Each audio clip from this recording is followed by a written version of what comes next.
Hello, everyone. Welcome to Icewind Dale Corrupted. Hope everyone's having a lovely evening. My name is Chris. I'll be your dungeon master for the next 3 hours, and we're thrilled to be streaming at twitch.tv/Adventurers Wanted and twitch.tv/D&D. So, what's going on? What have you stumbled into? Well, if you stumbled into this stream by accident, this is a tabletop role-playing game. We are all playing Dungeons and Dragons. The players around me are playing characters in a shared fantasy universe, and I play everything else that they encounter as the dungeon master. They all have character sheets in front of them that tell them what they can do, and the different things that they can do are often accompanied by a 20-sided dice roll. That's one of these. Yeah, there we go. So 20s are good and 1s are hilariously bad. So feel free to cheer and or applaud depending on how you are feeling at the time. So what's going on? Well, you have joined us for episode 3 of Icewind Dale Corrupted.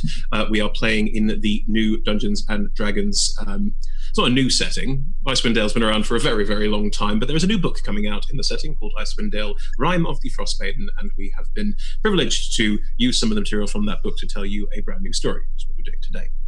So, going around the room, the digital room that we have all found ourselves in today, let's starting with Emma. Give your name, your pronouns, your character's name, their pronouns, and a bit about what's been going on for you.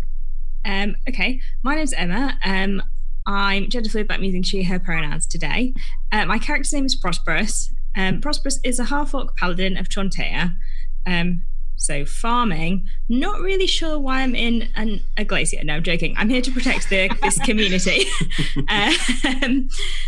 who coincidentally have no food at the moment because it's all dark. How am I feeling? Well, we just murked a frost giant, so pretty good.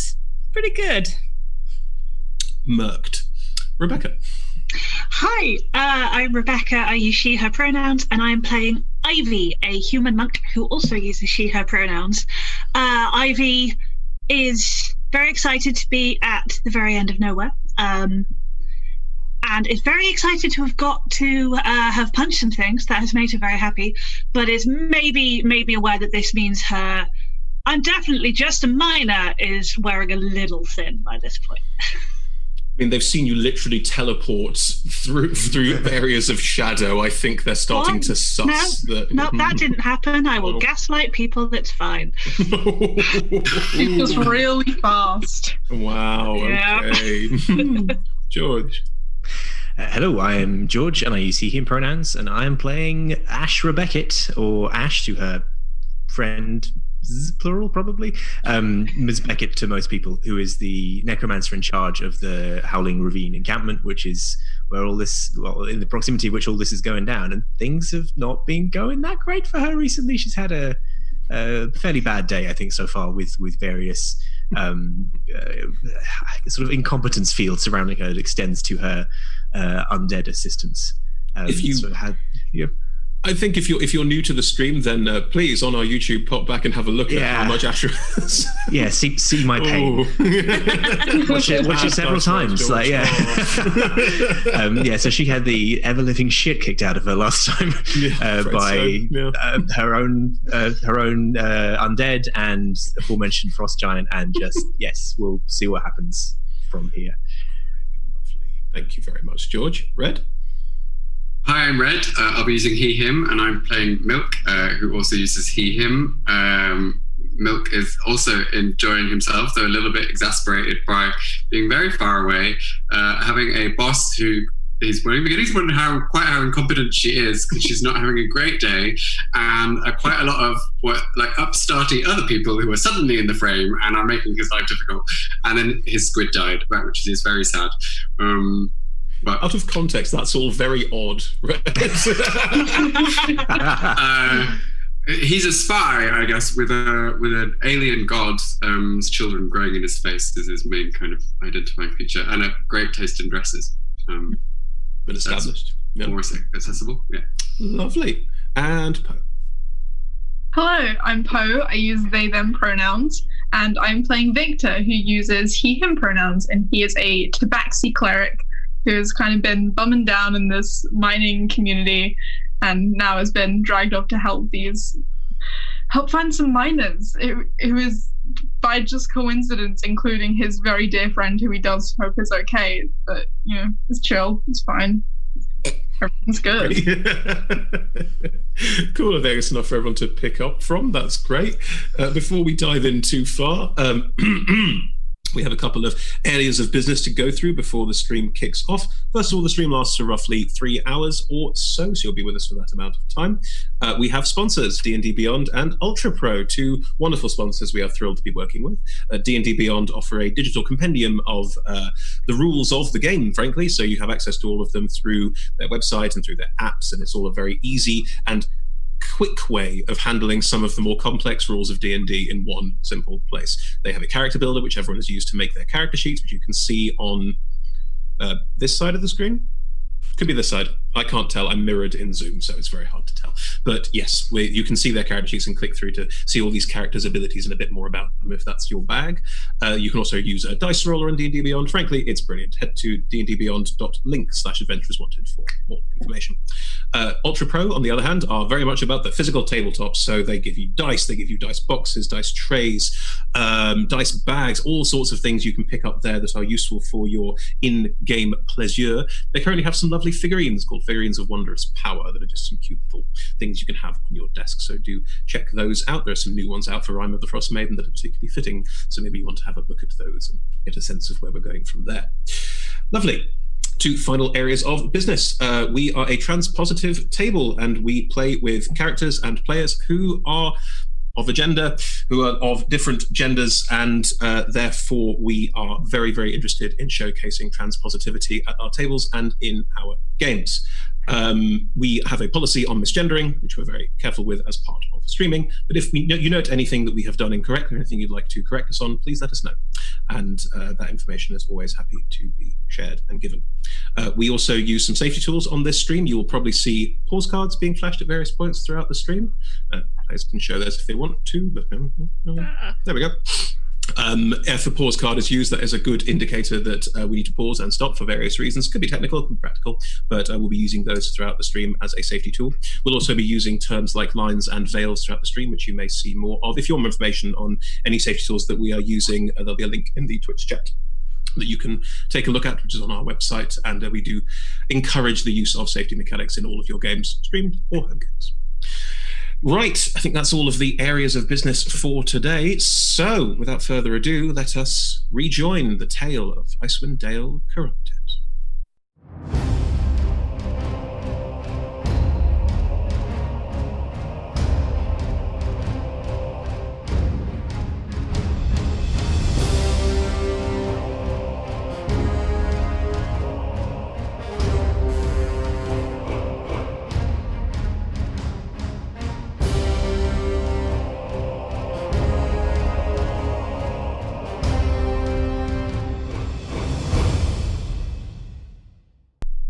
So, as we rejoin our party, miles beneath the Reghead Glacier, which spans the eastern stretches of the Icewind Dale, the party have had a day, looking specifically at Ashra here.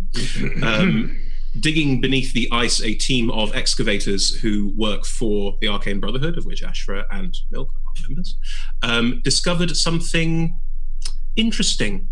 Ancient Crash Netherese city, which they were looking for at this location, with some rumor and some guidance that here might be the place to start looking. However, some of the miners who were excavating this area went missing, and this team of 5 went down to investigate, try and find these miners, bring them back safely, and discover what's going on. In doing so, they discovered part of this city, where before they'd managed to find some panels, some flooring, nothing major. A couple of frost trolls, ice trolls, and a frost giant who had some troll-like features had clearly taken an interest in these miners and abducted them further into these icy caves, and were clearly taking up shelter in a crashed portion of part of this city, which the players have now discovered. You have defeated all of the enemies that were here with some difficulties in some cases, but all of them lay slain. All of you have managed to carry the day. in this icy cavern with this rocky black, almost obsidian, but not. It's a black stone with a glassy-like effect. This strange hunk of city, wedged in at a strange angle, is directly in front and around of you as the five of you regroup after a couple of difficult battles, some of you very tired, very exhausted, and very low on hit points. The five of you are congregating in the center of the space with the three miners that you managed to find inside this part of a house that was part of this crashed portion of the city. There is a tunnel formed by the side of the house and the road, all at very strange angles, that leads deeper into the ice, and there are still more miners missing. What would the five of you like to do? Don't all speak at once. Yeah. Is everyone okay, sort of physically? Is anyone really unwell? How does everyone look at the moment? Roughly half. Okay, Prosperous taking some hits there. Didn't get hit. Ivy's a bit scratched up, but cool as a cucumber. George? Yeah, Ash, similar to Prosperous, is about half, but probably looks a lot worse than that because half is a lower number, and also got some seriously heavy hits last time, so it's dealing with some sort of damage, little missing flesh in her neck on one side, probably a bit of her arm as well, just from where the frost giant / troll was gnawing on me. Yeah. There was quite a lot of that sort of thing. The five of you have congregated with the three miners, one of whom is Cyrus, Victor's buddy, who was part of the mining detail that got kidnapped. All of you are just congregating after this fight, so there's not been any chance to breathe since the combat ended.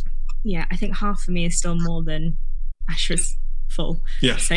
Yeah, probably. Twice, maybe? What would you all like to do as you are settled into this space? You could be checking over the miners, you could be looking to delve deeper into the tunnels. I'd like to... Oh, sorry, go ahead. No, go, Pub. Okay, I was saying I'd like to check in on Cyrus. Cyrus has gone to collect the other two miners who were with him, and all three of them have moved out of this house at this sort of quite strange angle, sliding down this. It's about a 60-degree angle on the street. Like it's no longer a street; it's more like sort of a street wall. But they are all carefully making their way down to join the rest of you, as they are not really combat characters and are just starting to settle after quite a harrowing ordeal. Mm-hmm. I'll head over to him if that's okay. Of course, yeah. And just kind of look down at him and say, "You almost missed our backgammon game." Oh, I'm sorry. I got caught up in all of this. I will have to repay the favor, won't I? I'll have to double the stakes. You're not hurt, I assume. No. They seemed they when they first grabbed us, they were quite rough, but they seemed particularly interested in keeping us, alive. They were feeding us more food than we've had in the last couple of days. Dang, could I get kidnapped? Well, you could have more of the food. It literally comes out the wall, and if you want, he'll sort of gesture up into the house, and if the other two miners are okay with the group of you, we'll sort of gesture for you to follow and come up and take a look. Absolutely. Okay. Yeah. Go take a look. You all gonna go? Yeah. Ivy's not. She is very concerned that most of the party are missing. The other miners. Yeah. Cool. Sorry, yes, the mining party, not the party party. Do you want to bring that up because it could split? People don't need to all go to the same place. So if you're all starting, to head up, I will go. Hang on. It probably doesn't take all of us, especially if you're looking a little woozy. But this is not everyone. This is nowhere near everyone. I'm going to keep looking. No one has to come, but I am going to go do that. You shouldn't go on your own if there are frost giants about. I can, true, but I can hide and run. I promise not to pick a fight with the frost giant on my own, but I can run away quite fast. I'm definitely not going to stop anyone if they want to come, but I'm happy. I'm not saying you have to. I'll go. I'll come with you if you want, but I won't be able to hide. You also look like you could do with a bit of a sit down. Oh no, I'm fine. I feel fine. Okay. You've just got a bit of blood. Just do you want to just? You do look a little. I felt worse, but Victor healed me. I feel all right. Okay. There might be more sort of giants around. Is all. Have you got another one in you? I could probably do like half a giant. I mean, Prosperous made that one look easy. Yeah. Prosperous did 80 points of damage in one round because paladins. And then we helped. We'll just note that I have one first level spell slot left, so that ain't happening again. Are you going to go with Ivy? But would you prefer to do it as a stealth? Because if you want to do it as stealth, I will not come with you. But yes, given that the two of us probably shouldn't pick a fight on our own, I have a better bet of running away by myself. If you're happy with that. Yeah, cool. Just come. Let us know. Okay, I promise to come screaming rather than try and take one. If you come screaming, they will know where you are. Yes, but then we can kill them together. I'll be fine. I'll run and scream really quickly, it'll be great. So Wilhelm. I was about to say something that doesn't exist in this world. It's all good. Sure.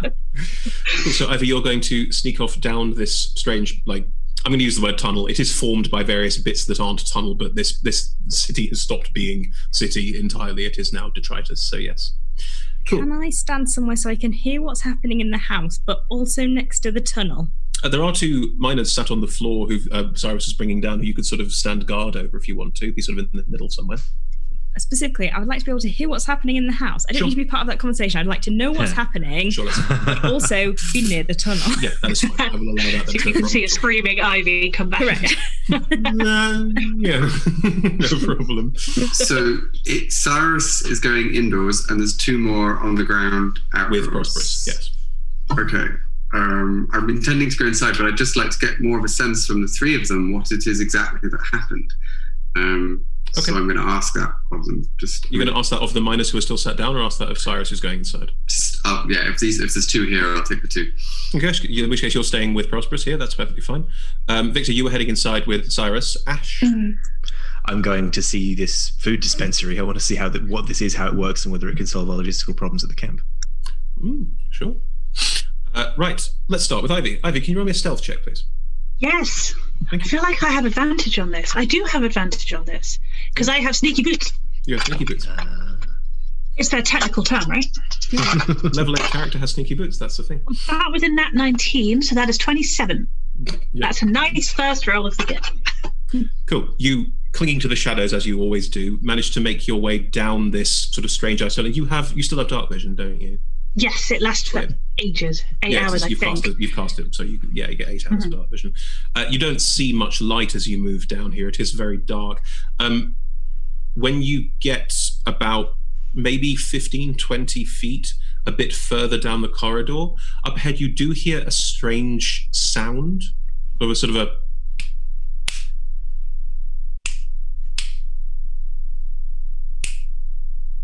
It sounds like someone knocking on something, but sort of quite weakly. I'm going to sprint. Okay. You abandon all stealth and sprint down the corridor. As you do, you run past what looks like a sort of part of the ice has been tunneled out, caved away a little bit. And looking in there, you can see a gigantic pile of what looks like furs that have been sewn together. Not that crudely, like quite effectively and quite beautifully. And next to them, you can see as you run past, there are 3 mounds in the ice next to this. It's like a sort of cave area, basically. Am I running past that to get to the knocking? Yes, you would be. I really want to stop and look, but that is second priority. I will get to the knocking first. As you move past that and head towards the knocking, towards the back of this area, and you do note that this tunnel does stop. There is a point, and looking at where it stops, it looks like there has been a fresh cave-in. It looks like part of the ice has collapsed away. And as you get to that point, part of the ice that's collapsed away has collapsed over a door that was clearly once part of one of these buildings at a very strange skew-if angle in the ground. And you can hear knocking on the other side of this door, but it is largely, it is about a third to 2/3 of it, that's a terrible way of describing a third to 2/3. Half of it is about covered by this ice fall that has happened. And the knocking is on the far side of that door. Can I climb up, see if I can reach the door and knock back? Yes, you can. As you move up and knock, as you knock back, the knocking intensifies, and you hear, is someone there? Hello. Hello? Hello. Hello. Who's there? Ivy from above. Are you? Oh, yeah, we're stuck in here. They put us in this room, and I don't know what's happened. Like, people are missing this. Okay, you're all right. You're all right. How many of you are there? About there's 8 of us in here. Okay. Is anyone like bleeding out right now this second? No, we're fine. There's food here and everything, but okay. The door's not been opened in like 6 hours. I don't know what's going on. Okay, you're safe. We've killed the trolls. Okay. I'm gonna have to go away. There's a cave in. I cannot open the door by myself. I promise you I'm coming back, okay? Thank you. Okay. I will take off again, but now they're not in like immediate peril. I want to have a quick look at what those mounds are. I'm sure they're mounds of like really lovely, happy things. Mm-hmm. Cheese, big mounds of cheese. Puppies. Puppies, yeah. Alive, happy puppies. Alive and happy puppies, yeah. The mounds are dead people, and looking at them as you move towards them, they've been eaten. Most of them are partially eaten. It looks... Roll me a survival check. Grace. 12. Grace. Mm-hmm. This could have been you, George. Nat 20. Nat 20. Hmm. Oh, I have to give you something really big here. Okay. Oh. You have traveled. You are aware of animals and their feeding patterns, and you're aware of how things like this operate. You've probably also encountered creatures like trolls and giants, things that are of... They're not animals, they are monsters, but they also have a limited sentience. They have an ability to engage with each other and talk. If they tend to eat people, if they tend to, it's normally for sustenance. It's normally because they require meat, they require food, and they will kill animals, and they just see humans as more animals for them to eat, or humanoids as more animals for them to eat, largely. These bodies have... Choice morsels have been picked at, like organs primarily, and some of the sort of choicer cuts of what you would describe as meat in this case have been pulled away quite crudely. Like, this is not someone filleting. This is someone looking for the best bits. But these bodies have not been devoured. These have not been chewed on for sustenance or for survival. This is for pleasure. Great. Lovely. Approximately how many 3. dead bodies? 3 dead bodies. I will skedaddle back down the tunnel and hold that thought. Oh, yes. Thank you. As you skedaddle back down the tunnel, Milk, you are going to ask these miners some questions. Yes, I'm going to look them over to make sure that they're sort of okay, which they presumably are. They're a bit battered and bruised in places, like they've been like manhandled. They've been grabbed, moved, placed. Do they require any healing? No, they're not. They've not taken any damage, quote unquote. And they're also, they don't look malnourished or stuff. I mean, they've been gone for 6 hours. They wouldn't be, but they don't look like they've been treated badly at all. If anything, they look a little shell shocked, and they've got some like cuts and bruises and tears, but they look fine. They look weirdly fine. Okay, so I'm going to start with just tell me what happened, like from the beginning.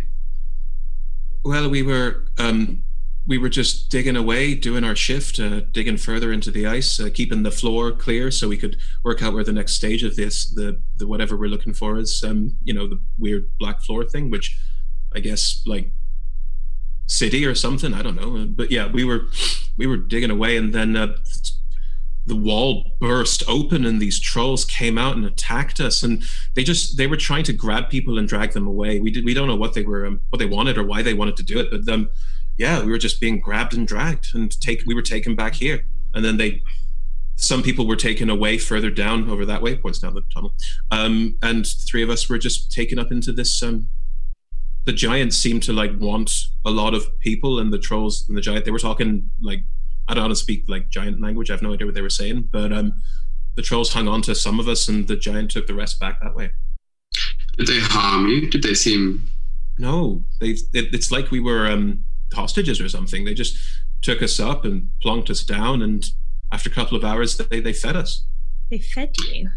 Yeah, the thing that Cyrus is showing them, there's the city has some weird like weird stuff. Like it's still working. Which they knew how to operate the trolls. Yeah. I mean, it's not hard to operate. It's just a fucking, like, it's a tap. As you're having this conversation, Victor, Ash, Cyrus is taking you. It's part climbing, part scrabbling back up into this house. And Ash, you've not been inside the house yet.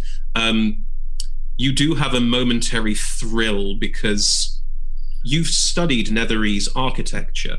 You've studied Netherese designs. You know about how Netheril functioned as a society. Seeing it in the flesh, up close and personal. And this room is full of detritus. There's bits of broken ice. There's sort of broken pieces of stone ice. Like it's a mess. But there are what are clearly crushed stone tables and chairs and artifacts, bits of metal poking out different places. And like you just have this instant like, oh, so much knowledge. Like it's like you could spend days here, and you probably will, but there's so much here to unpick and uncover. You do note that the walls have this, I described it before, this almost like circuit board style metal inlay in it throughout. And looking at the various pieces of inlay, can you roll me an Arcana check, please? Absolutely. Mm-hmm. Try not to shoot yourself with an arrow. Even I would struggle with. Just let me check my dice roll real quick. No, it's a 24. Against type, it's a 24. Looking at this, you've already examined some of the. It's black stone. It's a strange black stone you don't fully recognize, and you've already studied some of this circuitry inside it, this inlaid metal, and you've already recognized that it functions as a magical relay, that you could effectively cast a spell on part of this and it would affect other parts of it, almost like a network, which is already quite fascinating to you. You now note that a lot of this circuitry seems to almost like collate around a sort of alcove in the wall. And inside that alcove in the wall is what can be described as a tap. It has a definite tap-like structure built into it. And you, some of you noticed in the last bit, but I'll just reinforce this because now that you've rolled 24, there is, piping's the wrong word, but there is this sort of like run, this rivulet that seems to run and build through this house. And in places it has been sort of crudely built over. And it is closed. It is like a pipe system, but it's all made of the same stone with the metal inlay in places. And it does go through this entire section. And Ivy saw it last time, so I will give you this, but you wouldn't know this specifically now. It does go outside of here and seem to disappear into the ice, like this has been restored or rebuilt to a certain extent. Interesting. Is it comparable to the giant arm we saw last time with big vein structures and things in? Is the piping kind of visually similar to that? Yes. Or was it? Interesting. Cool. I mean, Cyrus is moving all three of you over to this and goes, look here, and just twists the nozzle. And this strange, thick, black, viscous sludge just slowly starts to like drip, slop out of this piping and hits this area in here. Clearly it's supposed to have some kind of receptacle underneath it, and it doesn't. So it's just sort of hitting it and just splatting down on it. It looks like crude oil, except more viscous. It looks hideous. I would like to try it. Oh, wow, okay. Lovely. Victor, you reach out. As you're reaching out, I will put a hand on your shoulder. I'm not going to stop you through force because I almost definitely can't, but I will just lay a hand on you first. Cyrus goes, no, it's fine. Like it's surprisingly good. And like here, and takes a bit and see, it's fine, and just sort of like eats some of it. It's fine. This is what they fed us. We were weird about it at first too because it seemed a bit odd, but I don't know, it's weird. It tastes really good. There's been no rations at camp, and Victor's tired of eating magic food. Like there's also not a lot of magic food to go round. Food has been tight in the camp. Yeah. Create food and water gets very boring after some time. Yeah, I'd like to try some, please. Cool. You you reach out and try some. Can you make me a wisdom saving throw, please? Delightful. Yeah, I was gonna. Yeah, I thought it was going to be con, to be honest, but No, it's wisdom. Good at. That's scarier. yeah, that's way scarier. It means it's not poison. Oh, okay. 21. 21. Yeah, it's you. Even if you had, just to be clear, even if you had saved, you don't know you're making a saving throw. You would feel no effect of this. It's got a strange warmth to it, and it's got a strange taste to it that you can't quite put your finger on. It has something quite umami about it, like there's sort of a soy saucy sort of like tang to it almost. But you do sort of, it is like, it tastes good, and also as you're eating it, it tastes, there's no other way to put this, nutritious. This is a nutrient-rich, whatever it is. Paste.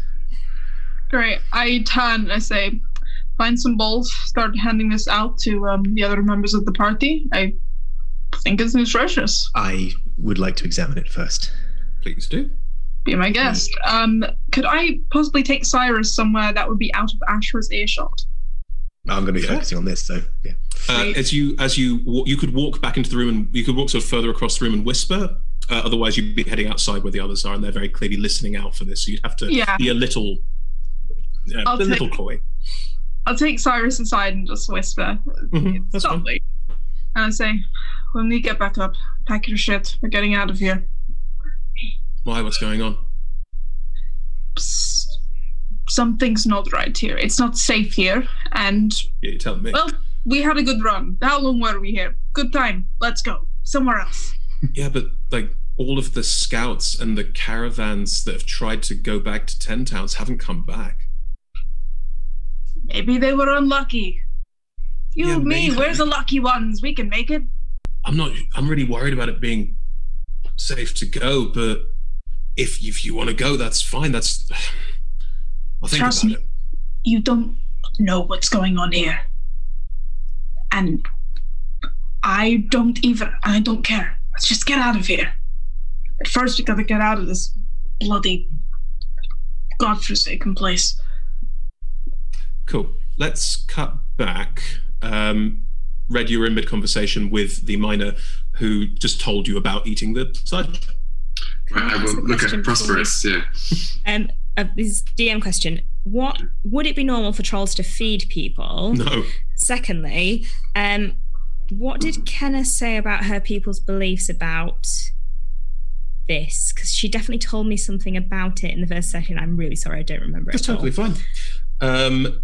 Kenna told you that her people believe that beneath the ice is buried an ancient god called the Devourer, and that you shouldn't dig beneath the ice, that the ice is there to protect you, basically.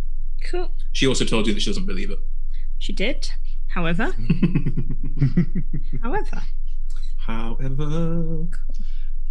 While I'm talking, I'm just going to gently send out, if I can, I think, to the two miners, but more generally, if that's possible, a sort of telepathic hiya, like a wavy hand emoji, just into... Oh, I see. Like not to them directly, but to see if anything responds back. It would have to be psychic or have a similar ability to be able to speak back to me. But yeah, I'm just seeing if there's anything around. You've already had this low-level psychic hum throughout. As you reach out to both of these miners, you get a sort of vague sense back. You don't know, it's not verbal, it's that feeling of warmth and home and comfort that you've been getting throughout intensifies a little in each of these two. Okay.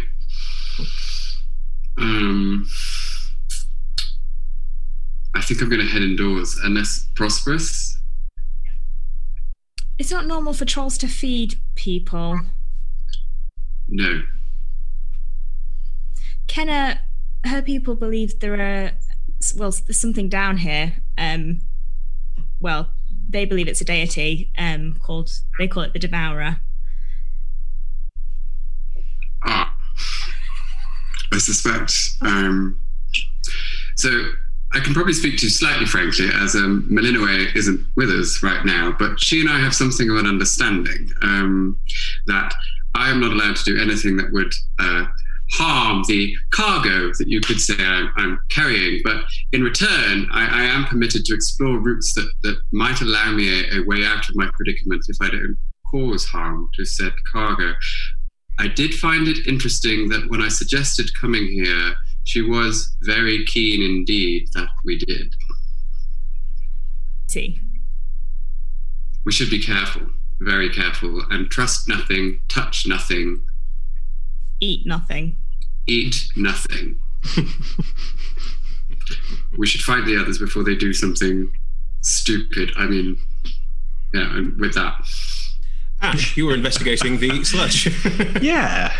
I'd like to start with just a sort of visual inspection and then, depending on what they use, but probably just anyway, taking the time to ritual cast Identify, which would involve plucking off a glove and like scooping some of it with a finger because I've got to touch it.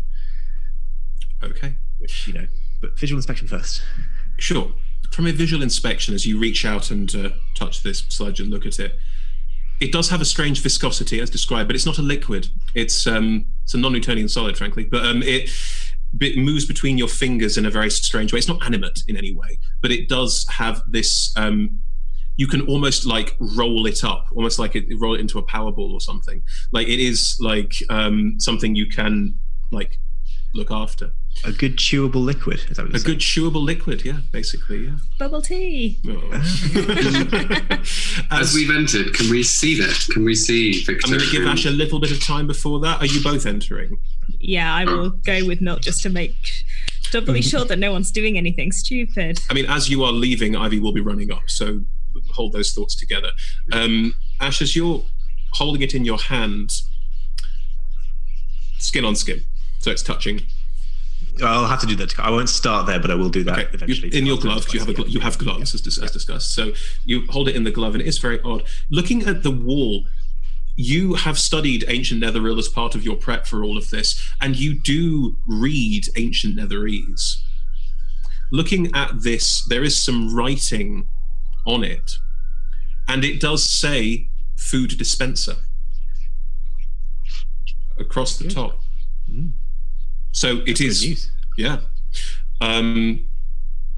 As you start to ritual cast Identify, it's going to take a bit of time. I have one question as I do that. Is this in any way similar to the blood that we've seen out of the trolls and maybe the giant? Because that was a black viscous substance, wasn't it? Yes. I'm not sure how much of that you saw, because I think Milk... There's some at the camp on the first day. Milk did investigate. I haven't seen it up close. Yeah, you haven't seen it up close yet. Right. Looking at this in your hand, if you take your glove off to ritual cast Identify, yeah, absolutely. And as you hold it in your hand, roll me a wisdom saving throw. Yep. Is this as we get within 10 feet? No. Well, 30 feet and visual. Come on, Ash. Hold Don't do your an thoughts. It's an 11. It's not great. That was the +6 as well. So poop.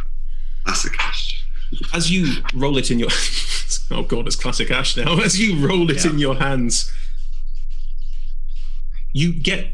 It's not any kind of invasion psychically. It doesn't speak to you or anything crazy like that.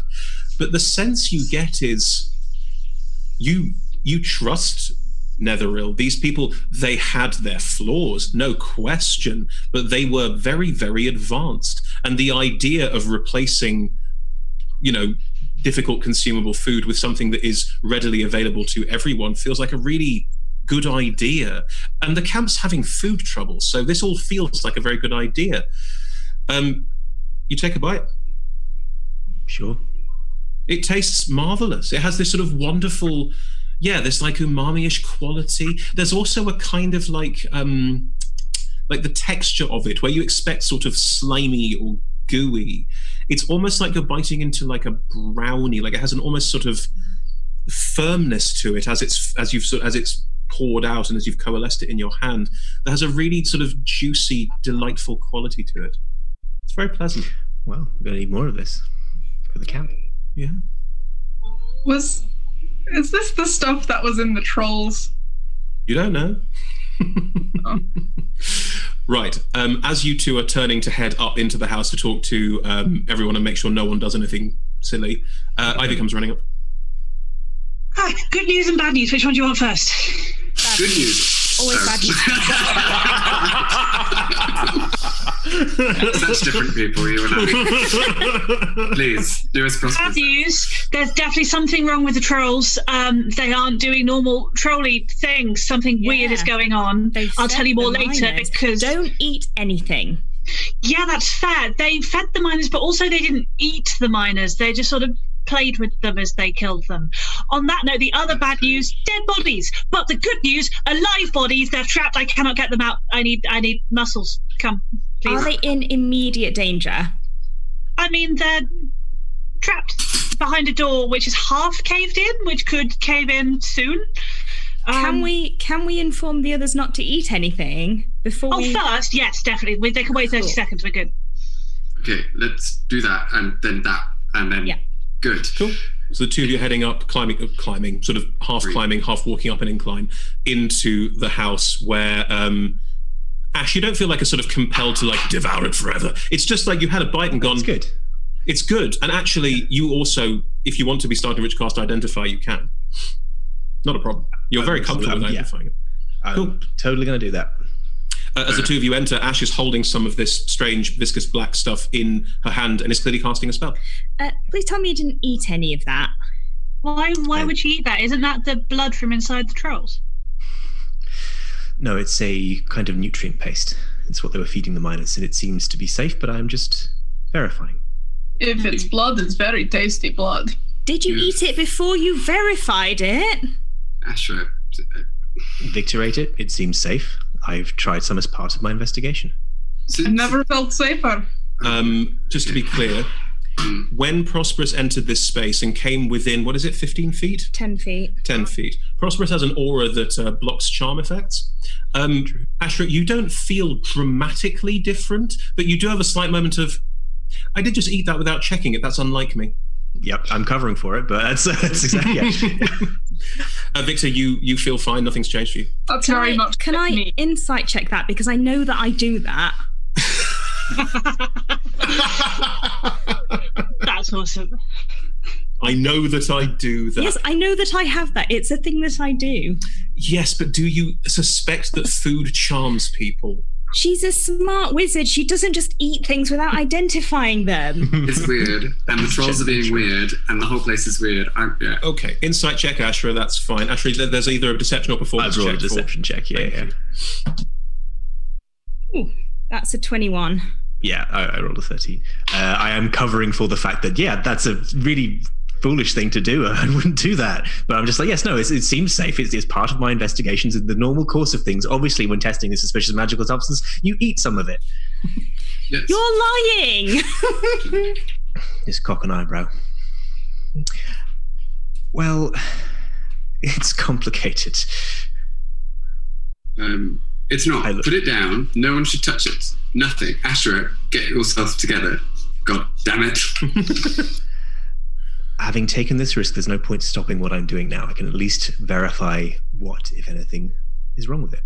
We don't know anything about the substance. You should be a healthy, safe distance away from it. We should take it back in glass vials, of which we have brought some with us, where we can test it in a safe environment. I mean, now she's held it and eaten it. She might as well finish the spell now. Thank you. Don't worry, Miss Beckett. I think you were an idiot, but now you've been an idiot. We might as well get some benefit out of it. I suspect that you've been charmed. So canonically, I have any charm effect is cancelled now. So I'm sort of aware that. Well, am I aware that? No, you're not aware that you have been charmed. Fine, aware that your behaviour was slightly more risk averse. No, not risk averse. Sorry, slightly more risk prone than you are used to being. Any investigations we can conduct right here, if this is safe, it's a solution to many of our immediate problems, and we may as well test it here and establish that. Because if so, we can start distributing it immediately. If you're wrong, it's the death of us all. Yes, I will happily. You're more than welcome to try and experiment with this yourself. Then fine. Why don't you show me how it's done? I'm still casting the spell. No one else is going to touch it while you're in the middle of casting your spell. I'll try it again. So that will not be necessary. Please, Milk, take a look. Seeing as you're so assured of your own competence here. Don't touch it. So I will. Or am I the only one prepared to actually put themselves at risk to find out more? Yes. Unnecessary risk is not wisdom, Ashra. I'll take a glass something from somewhere. I've had a vial before. How do you propose to investigate it without touching it exactly? I have a psychic squid who's just temporarily unavailable. I see. That, some distance, some magical implements, of which there are much more upstairs in my residences and yours. What on earth came over you? Alien substances. Completely unfamiliar to you. Bringing it back to the camp is safer, clearly. In your bare hands.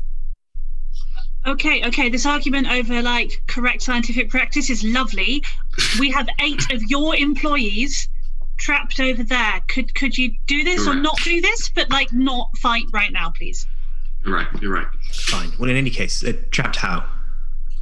Are you finishing or are we talking? I'm gonna finish the spell, but can I cast and talk or not? Yeah, of course you can cast and talk. It's not one of the things we have to sit there for 10 minutes just. I'm kind of imagining, because it uses a pearl as a component, I'm kind of holding this in one hand over it and just playing this sickly green light over it, a bit like a scanner. It's like using the. Yeah, I can still talk. Yeah, I can still talk. It's fine. Yeah. It's fine. It's totally fine. Waiting for it to go ding. They seem scared, but otherwise healthy. They are locked in a room that is behind sort of half an ice fall. They're not in immediate peril, but we should hurry. The relief crew should have received our message by now and may well be on their way down. Great. You're still touching it. I'll wait till you finish touching it.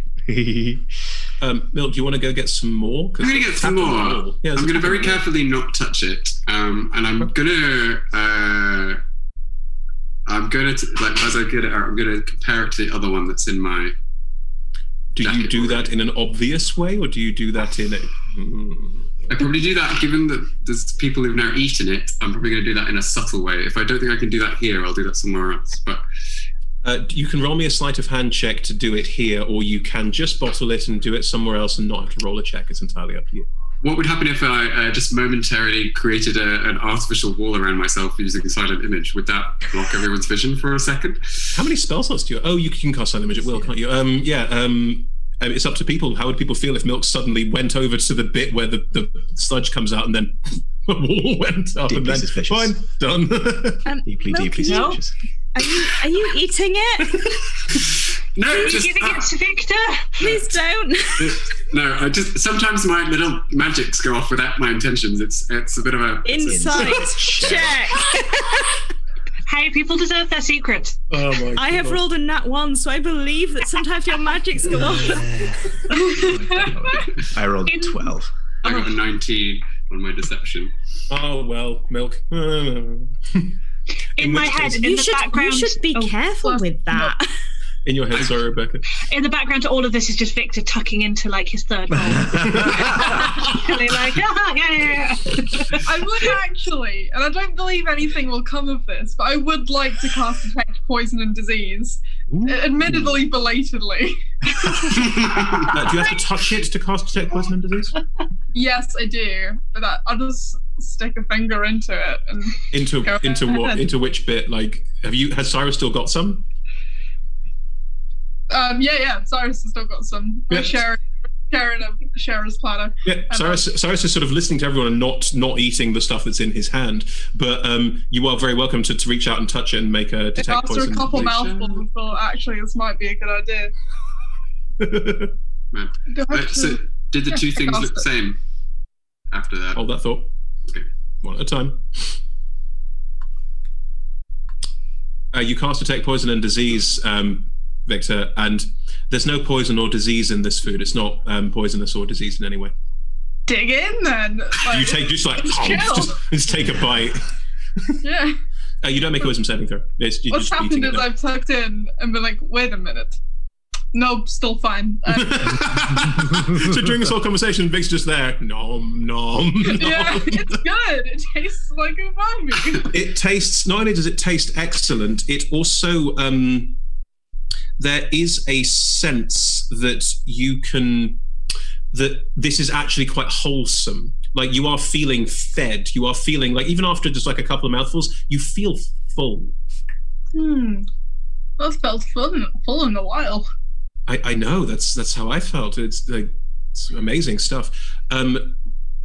Milk has managed to convince everyone that this wall is totally like just a mistake. So you can, yes, as you take a vial of this stuff and a vial out of your pocket and look at them both, they are clearly similar, but the vial that you have now is much thicker and more viscous. The stuff that was in the blood is very thin.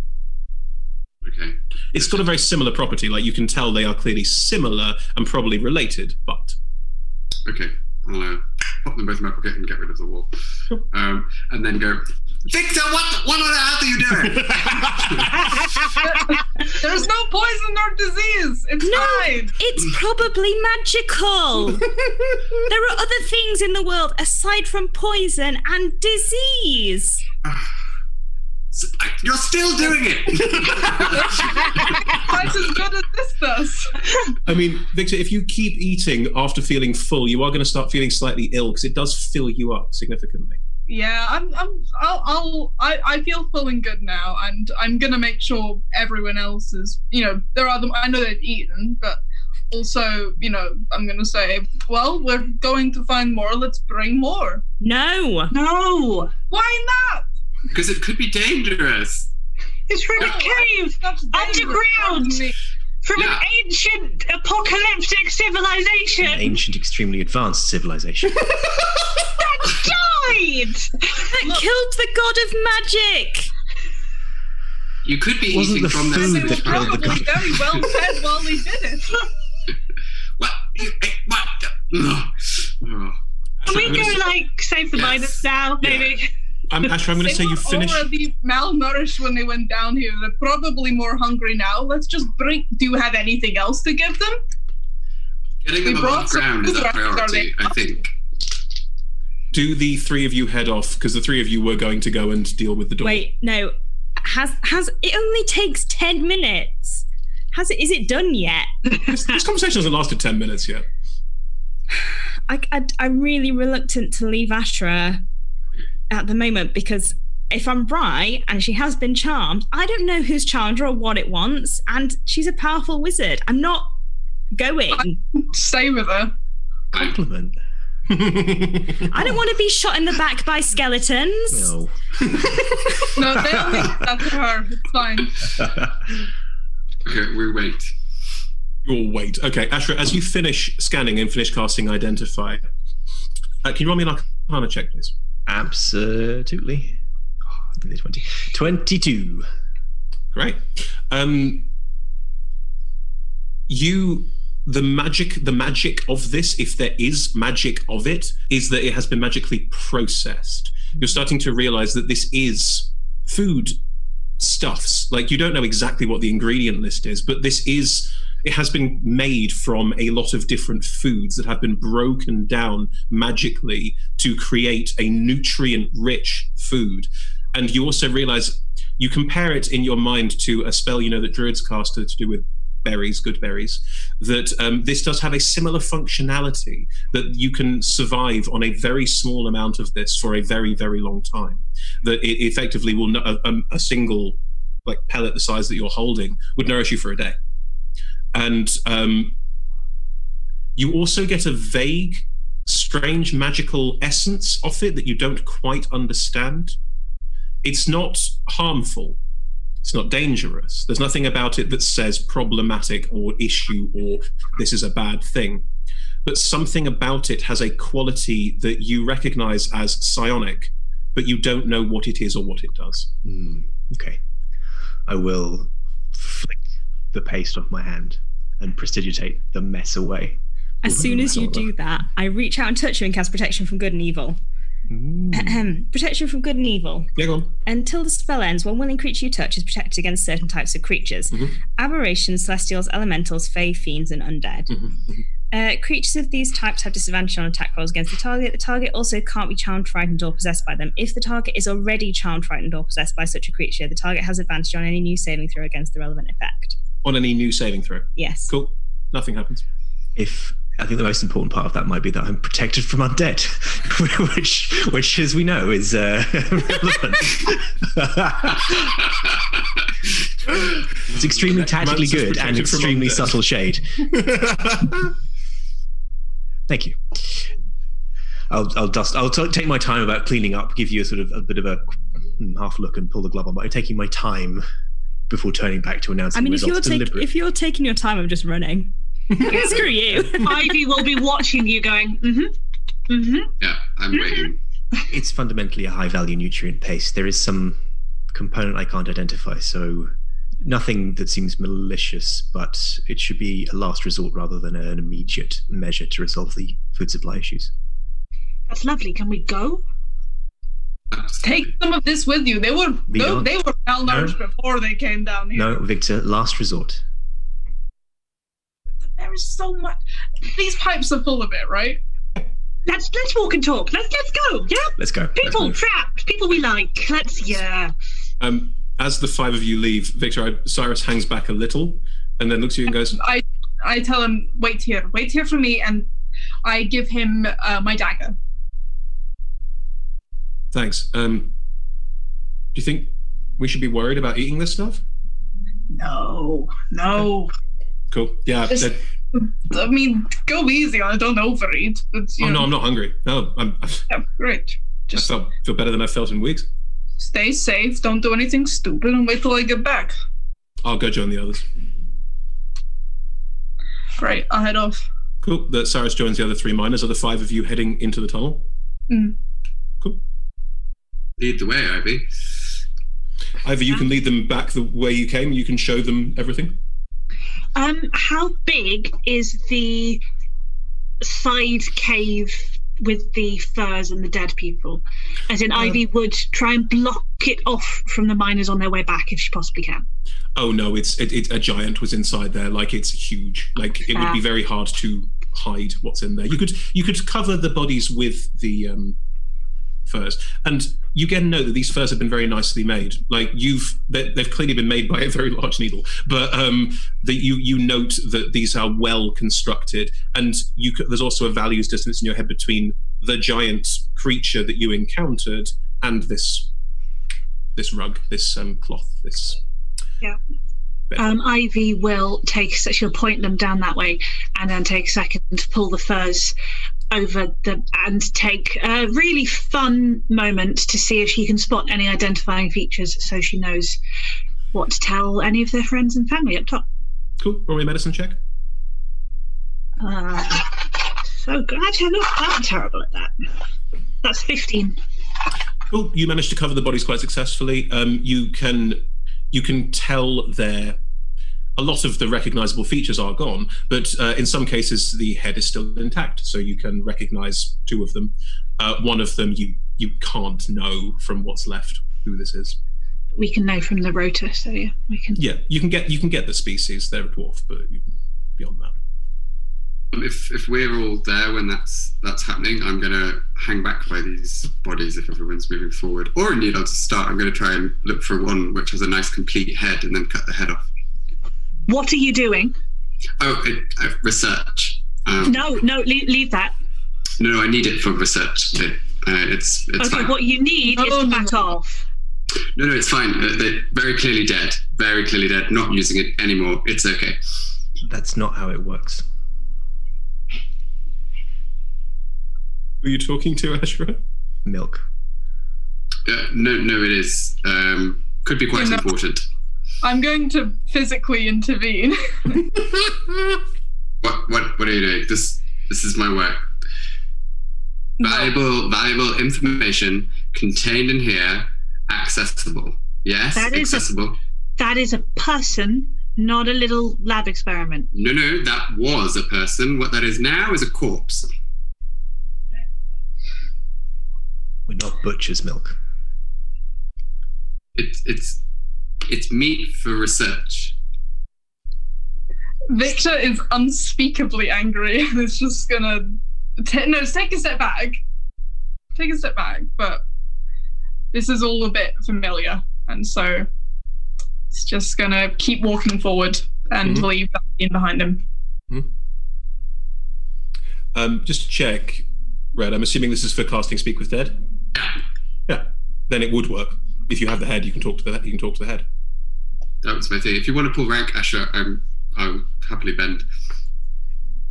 But yeah, this is definitely something over which she would. Leave it. That's not. And again, this is actually her faltering a little bit in terms of. It's partly, I guess, partly pulling rank and partly just actually. This is quite a human moment for her. Not like this. Then I'll have to carry the whole thing. That is preferable. I can arrange to help with that if you wish. Okay.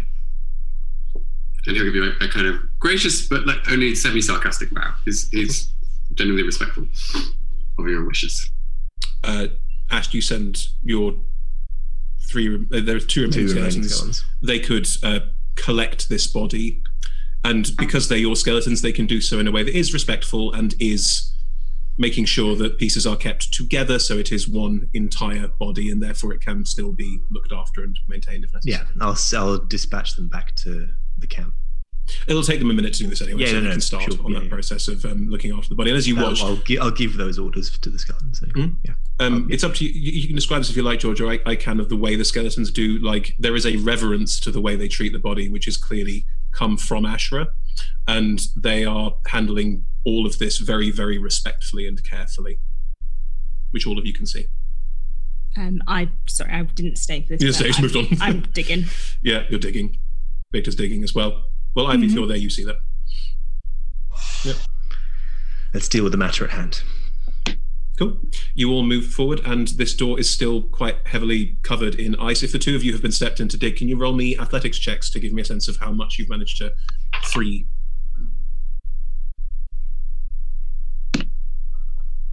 Dirty.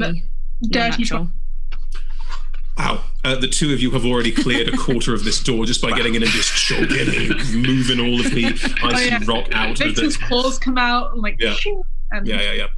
You are both managing to clear a lot of this area very quickly, and as the remainder of the party arrive, they're already halfway through clearing this door. You can hear from the inside, as they've now heard people outside moving the ice.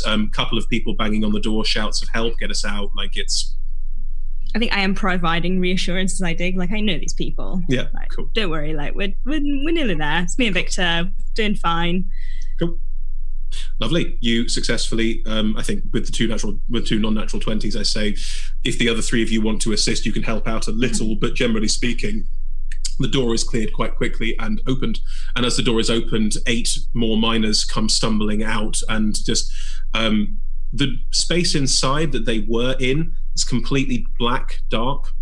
Those of you that have dark vision inside can see it's another, like, house, much like the one that was in there before. This one is more destroyed, more buried, more broken, and there is a pool of this stuff that has formed around where the dispensary is in the wall, which is clearly leaking where the tap's broken.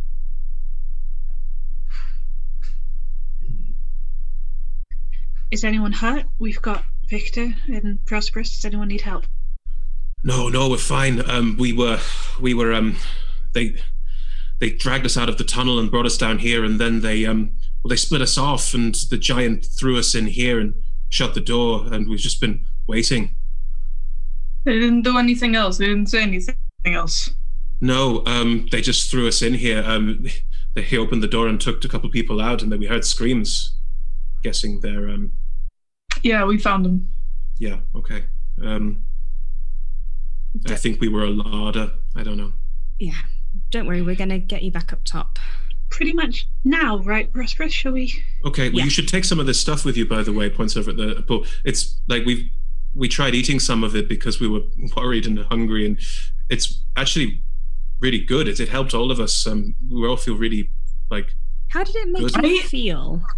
Really good. Like it tastes strangely good, and it like we all feel like full. I We like haven't felt this. full in weeks. This one has sense. Hey, thanks, Victor. Yeah. We should get them, yes, as you say, get them back up quickly. Do not tell anyone at the camp about this, and point to the dispensary. That is an order of the highest priority. But this is going to solve the food problem, right? Like We're aware of it. We're making plans that include it, but I do not want to spread unnecessary enthusiasm before we're ready. Okay, if that's what you think, like It's what I know. Okay, can you roll me some kind of check on these 8 miners to convince them all to not tell anyone about the free food that they have found? I know, it's a tall ask. Persuasion roll good? Fine, yeah. Is it good? It is not. Well, it's all right. It's 14. Can I help? You can help. Yeah, you can add your, if you want to say something. Yeah, I was going to say, can I back this up as well? Yeah, you're all welcome to it. You can only give it advantage. You can't give it multiple advantages. So you're all welcome to throw your. I was going to say, but I think the way that Milk would back it up is probably different to how I would back it up. You can both do it and still the advantage. Look, in game terms, the advantage roll is going to happen. What you say is up to you. Please. What's this person called? Nivenor. Nivenor. I know that you've been eating it. We want to be totally sure that it's safe before we let other people eat it. We'd prefer it if they weren't aware of it before that became the case. Could you do this as a favor, please? Advantage on the roll. Is it better? It is worse. It's a 10. So it's 14 is the highest. 14 is the highest. Yeah, 14 is the higher of my 2 rolls, yeah. There are people up in the camp who are not used to this, who are starving. I mean, I know we've not reached the point yet where people are running out of food, but it's close and we know it's going to happen, and there's no caravans coming back. What do you expect us to do? Live on snow? I promise you, no one will starve.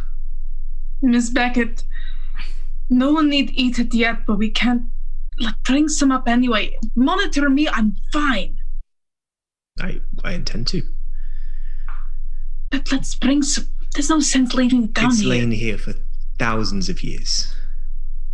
It's not like it's going anywhere, Victor. You hear some voices from where you entered this cavern. You can hear voices from the far side, kind of just echoing down the tunnel and where you are.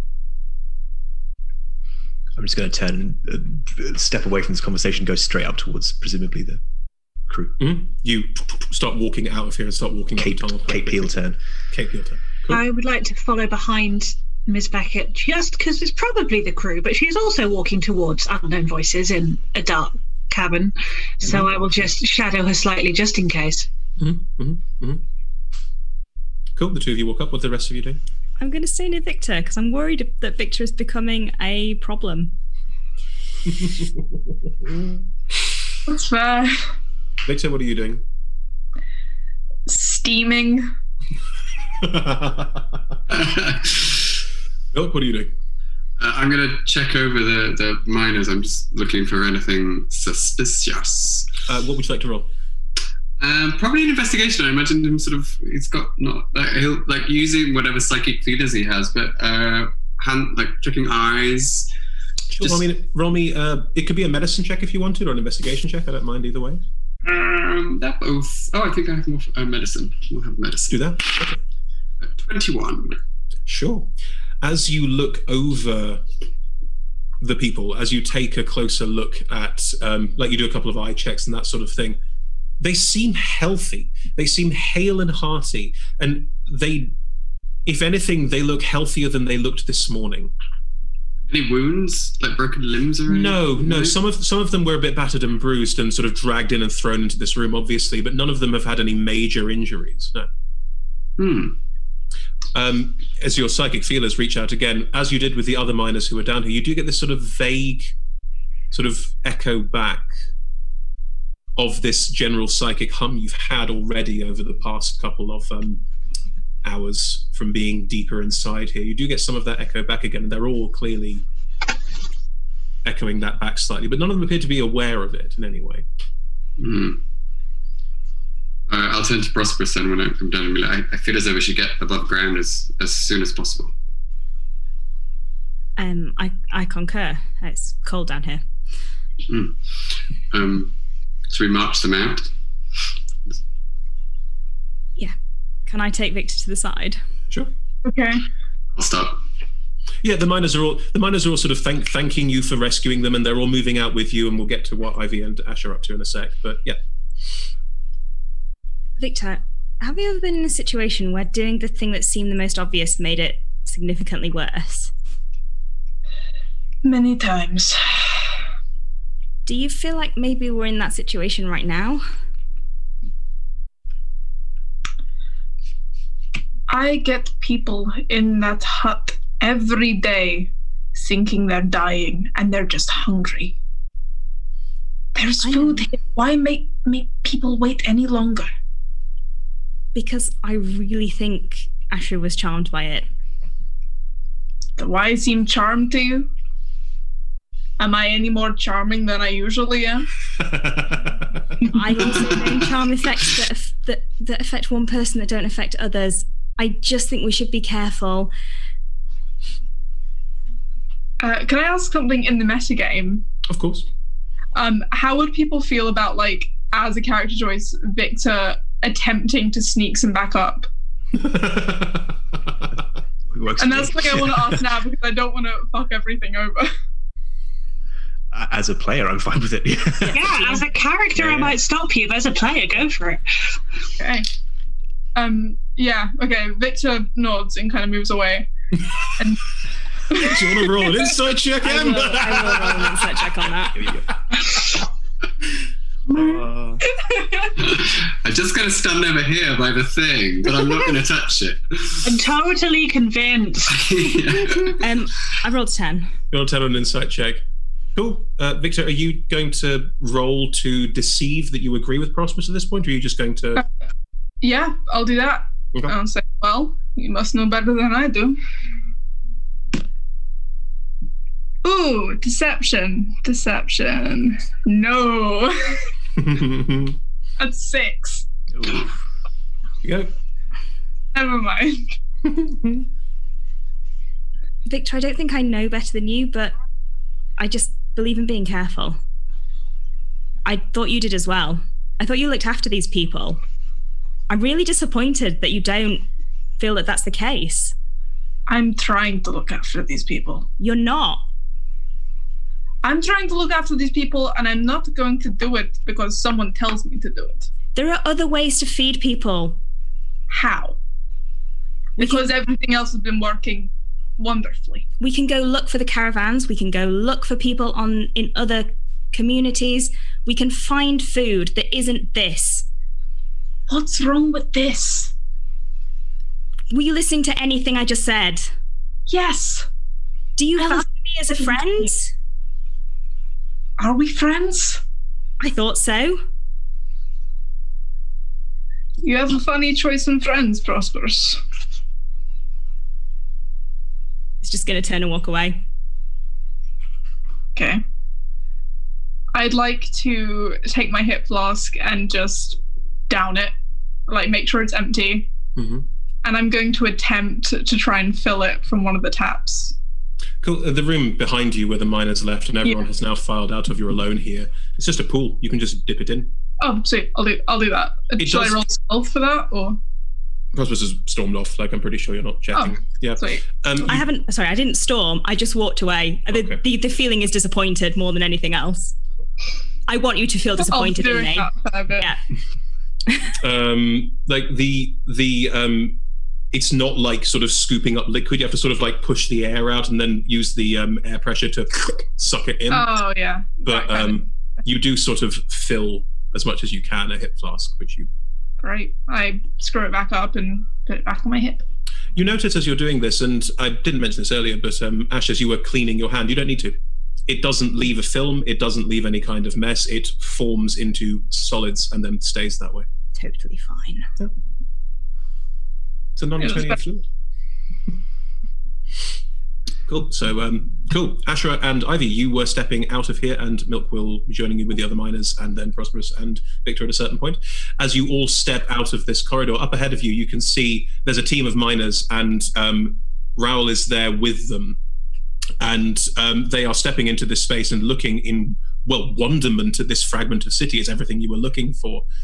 As they're stepping in, the miners are stepping in as well, and they're reinforcing. There's clearly some work going on in the corridor behind.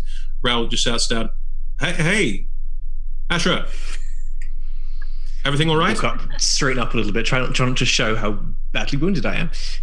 You have to go climb up. Yeah. You have to climb up the... I'm not going to be able to hide it at all. I'll clamber up to Raoul. Roll me an athletics check with advantage. Coolio. That is a... Oh, now I get the good rolls. With advantage, that was a 19. Mm-hmm. Or a natural 20. You scamper up very effectively, and as you do, Raoul will help you up the last bit. Not because you need help or there's any kind of visible problem, but because Raoul's going to help you up the last bit. And as they move you up, they do look at you. What happened? Are there things here? Should we be being They're cautious? gone. As far as we know, they're dead. They were. Looks so crowded. The body of the frost giant is right there. I see. Yeah. Yes. We, as far as we know, have dealt with it, but there could be more. They took the miners alive. This is incredible. Let's ignore the comment about the miners. Look at this. I intend to, in great detail. It's everything we've been looking for. Is there more? How far does it go? We haven't had time to look for parameters yet. We've been focusing on dealing with the creatures and the trapped miners and some other matters. Right. Okay. Should I go and get some? I mean, everyone needs to be down here researching this. This is the biggest find we've had so far. Not yet. Well, it is the biggest find we've had so far, but I want to make sure that the tunnel, I pointed at the tunnel, we kept the bit where we came off I want to make sure this is properly reinforced, that we maintain access down here, but I want to keep this need to know in a circle only.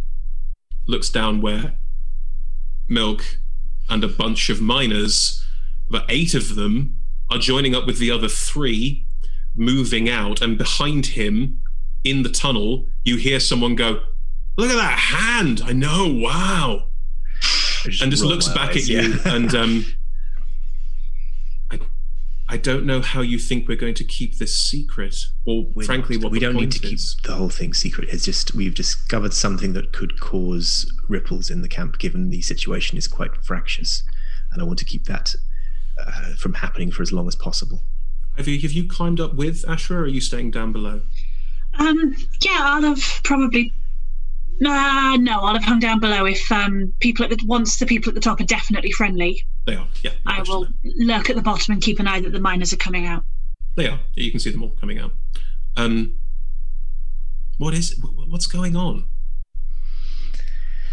There's, how to describe it? It appears that some of the Netherese technology is still working, and that it could be a potential food supply, which could be the solution to our major problem right now, or a source of a worse problem. Fantastic. That's wonderful news. I mean, it's finding exactly what we're looking for. Almost. Yes. Not exactly what we're looking for, but what the camp needs. That's wonderful. He's well done. Squeeze on the arm. Ow. Oh, sorry. Yes. It could be very good, but I'm not going to jump to any conclusions. I don't want to make the situation worse by acting prematurely. Okay.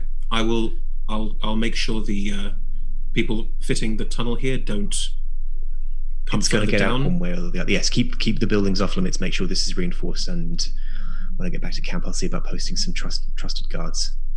All right. You can maybe keep this for a day or so, nothing more realistically, but that may be long enough to establish the best course or destroy the supply if that's what's necessary. Why would we need to do that? If it's dangerous. Why would food be dangerous? We don't know enough about it yet. It's not... Fine. No, fine. Of course. You'll see eventually. I'll keep working with them to reinforce the tunnel and keep an eye on them, make sure no one delves any deeper, and you get them out. Like, I'll wait here. I move past them, just squeeze them a little bit on the shoulder on the way past. Mm-hmm. Are you walking out? Yeah, I'm heading. I'm going to check on if any orders need giving, I'll give them, but I don't know enough about the technical aspect. As in, Asher does not know enough about the technical aspects of reinforcing it to actually give any meaningful. No, this is not your book. She's also in a shouty order giving mood, so if there's anything that she can order around, any orders she can conspicuously give that are going to be correct, she will do so. I think as you walk up the tunnel, you can see people are reinforcing, but some of them are being a little idle and frankly look a bit exhausted. Yeah. I'll just stop and stand near them, looking, still clutching my shoulder on one side, just freeze until they notice me. Miss Becker, can we help you? You need to work faster. Yeah, we're tired. Yes, we're all tired. Work faster. And move on. Okay. They do get up and start working again, but yeah. Cool. You, Ashra nopes out. What are the four of you doing? You've collected all 11 of the remainder of these miners, and you can take them back to where the rope ladder is and slowly feed them up. Raoul is at the top, and most of you are aware of Raoul, another Arcane Brotherhood member, who can assist with that and get them all up and out. Are you all helping them up and out and taking them up and out? Yeah. Ivy will be sheepdogging, pretty much. So as a scampering up and down the line if anyone's... So I didn't know what the turn of phrase meant, so I was very concerned. Yeah, if any, keeping scouting out, checking stragglers. If someone's, falling behind, giving them a hand. Just up Cool. and down the line. She will also, if she can, pop in, do one little bit of tunnel helping to do it, to let someone sit down, and then carry on again. Cool.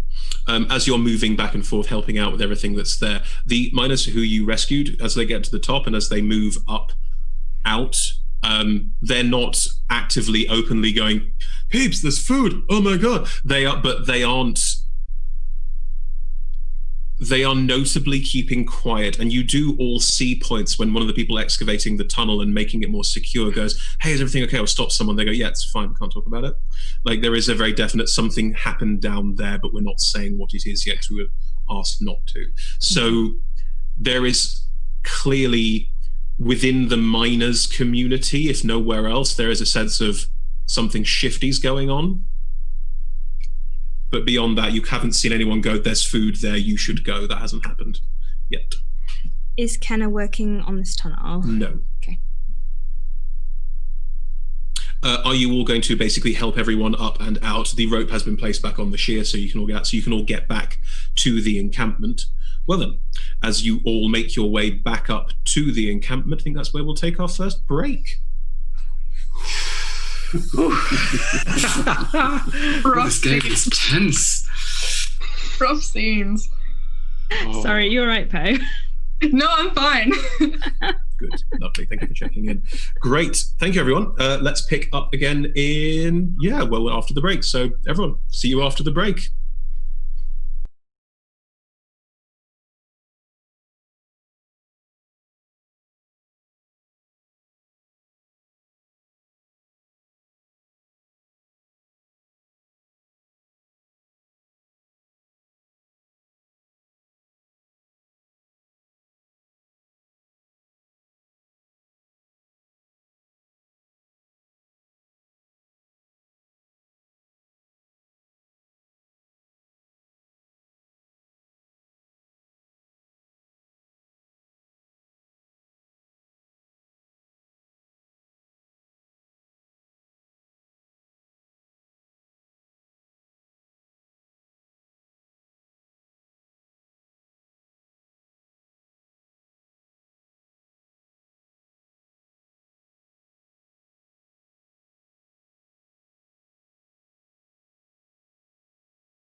And we're back. Hope you all enjoyed your interval. Right, so where were we? We were heading back to camp.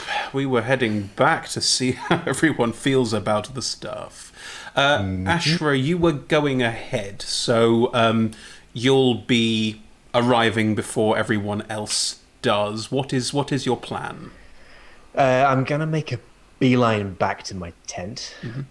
Trying to avoid seeing too many people on account of like the various the copious amounts of partially dried blood, the injuries, the tattered clothing, all of this stuff. I want to take like the least conspicuous route. Don't you want to take like pride in your fighting prowess? No. You should see the other giant. Well, no. Yeah. I think I'm going to use the word slink. I'm going to use slinking back to my tent. Which probably isn't well positioned for that because I feel like it's like moderately conspicuous by its size and stature. Very central, your tent, yes, very, very central. Can you, if you want to do it unobtrusively, unobtrusive stealth is also a roll you can make, so go right ahead. Wow, let's see if this is any better than any of the reasons that have made me want to stick a sneak. It's actually pretty good. It's a 17. 17, yeah. You don't sort of like under cover of darkness. Like you're just sort of carefully making your way back. And you get into your tent. On the ground level, there are a few members of the Brotherhood there who are just hanging out. Like they're not. The ground level of your tent is open access, so they're at various points reading books, waiting to hear from you as you walk in. A couple of them look up at you. Colbeck's leaning against a wall. It's a tent wall. Colbeck's still leaning against it. That's a strange kind of superpower, but I like it. I'll come in, it'll probably throw me a little bit because I probably hadn't thought quite this far ahead and wasn't quite expecting this. I'm just going to take in the scene briefly and... All right, everybody out. If you have business, come back in 10 minutes. It's quite abrupt. Why are you still standing there? People start sort of... Yes. People sort of get up. They're going to roll some insight checks. Are you trying to hide or cover how you are feeling? The physical side, I figure, is pretty unhideable, but I'll try and at least mask my mental state. I'll try and play it like, cool. Again, genuinely, no pun intended, but like a cool, like level-headed, like this. Yeah, sure, I'm covered in blood, and my outfit's a mess. What of it? Like that kind of unflappable posture. Okay, roll me. He says, fate temptingly. Performance. All right. Are you trying to be competent again, George? It's always a mistake. It's a 13. It's not amazing. It's not terrible. Could be worse. I think that's about the level actually. Your two Arcane Brotherhood allies, wizards that you work with quite a bit, sort of look a little perturbed, but get up and step out. Colbeck also stands and walks towards the door. On passing you, just, do you need anything doing? Not yet. I suspect we may get there. I'll be outside the front. Just steps outside the tent and is just going to wait there until summoned. Cool. Great. I'm going to take an actual out breath.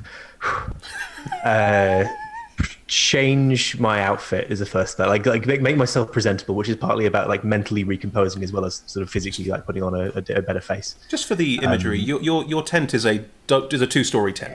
Yeah. Yes. So you go to the second story of your tent, which level. is your private quarters, and you have various retainers there, don't you? There's probably a few more of the undead. Like I didn't bring any of these zombies out with me last time, but I have 3 of them with me at the camp in addition to the 3 skeletons. Okay. And you brought your skeletons back with you, yes? They were sent ahead. One of them went with a message, and the other 2 were carrying one of the bodies. That's right. Okay. Going to have some questions for under better circumstances than what we were in the mines. Mm-hmm. So yeah, they're probably sort of standing around. They probably wouldn't have much. I wouldn't have tasked them anything while I was away at this point. Okay. So they're sort of loitering around there. One thing I will say about the upper level of the tent is that for Ash, I would describe it as surprisingly plush. Like it's not just sort of plush luxurious, but like there are lots of soft things, like lots of throw cushions and or cushions and throws and that everything. That makes this a surprisingly cozy environment, which I think is one of the reasons no one gets to come up here. Very few people. Okay. And as you say, you're changing your outfit, you're washing, cleaning. Yes, and I'll then, after that, the main thing I'll do is I want to dispatch a note with one of the zombies to Milk's tent. So that, similar to what we did with the skeleton, I'm going to sort of give it to the zombie, probably, again, pocket, probably better, and instruct it to shamble on over to Milk's tent, and the note's just going to say, my office, AB. Lovely. Okay. The remainder of you were heading up with the miners, the survivors. There were about 11 of them, as I recall, including Cyrus.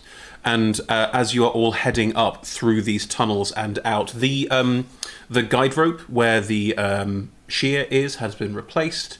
It feels a lot safer and a lot calmer. There are more people, miners and excavators, milling around, helping reinforce where the tunnel was broken into the side, where you first stepped through into this new space. The big black stone hand and forearm still hangs ominously, strangely over the tunnel. Now, actually slightly harder to see due to the reflecting of light off the various torches that have been placed in this tunnel and the wooden beams now holding it all in place.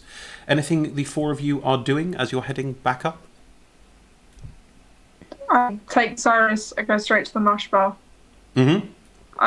I've seen enough, I've had enough, I'm getting a drink. Okay, so the two of you are going to head up there. You're still on the way, but you're heading up there with the rest of the miners. What's everyone else doing?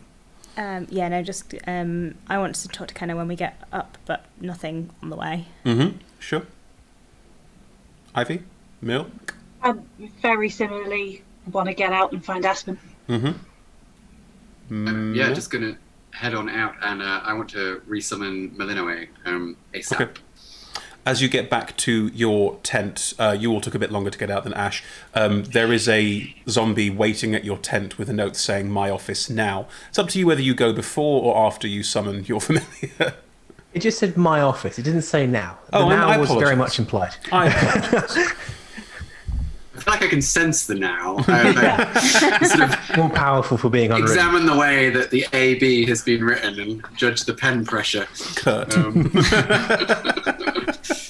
And I will fold the note up and slip it in my pocket and shoo the zombie off. What kind of state is the zombie in? Very, very well kept. Yeah, Very well as with it's probably more obvious on the zombies than the skeletons because there's sort of more to take care of. But like what a sort of classic zombie would be sort of mottled, horrible flesh and very, very grim. They're very well careful. They are clothed as the skeletons are. They're kept in very good condition and done to sort of minimize the horrible undeadness of it.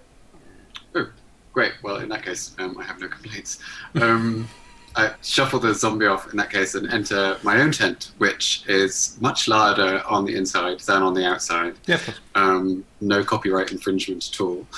No, it's a tent. This is specifically a tent, and it's also, as described before, like reds and purples. So, no, it's completely different. It's gorgeous. It's completely different. And it's full of smoke, as always, and perfumes, and dried fruits, and various bits. And I'm just going to plonk myself down, or drag a cushion over onto a bit of carpet, and begin the arduous process of resummoning Malinoe from whatever nether region she's been lost to.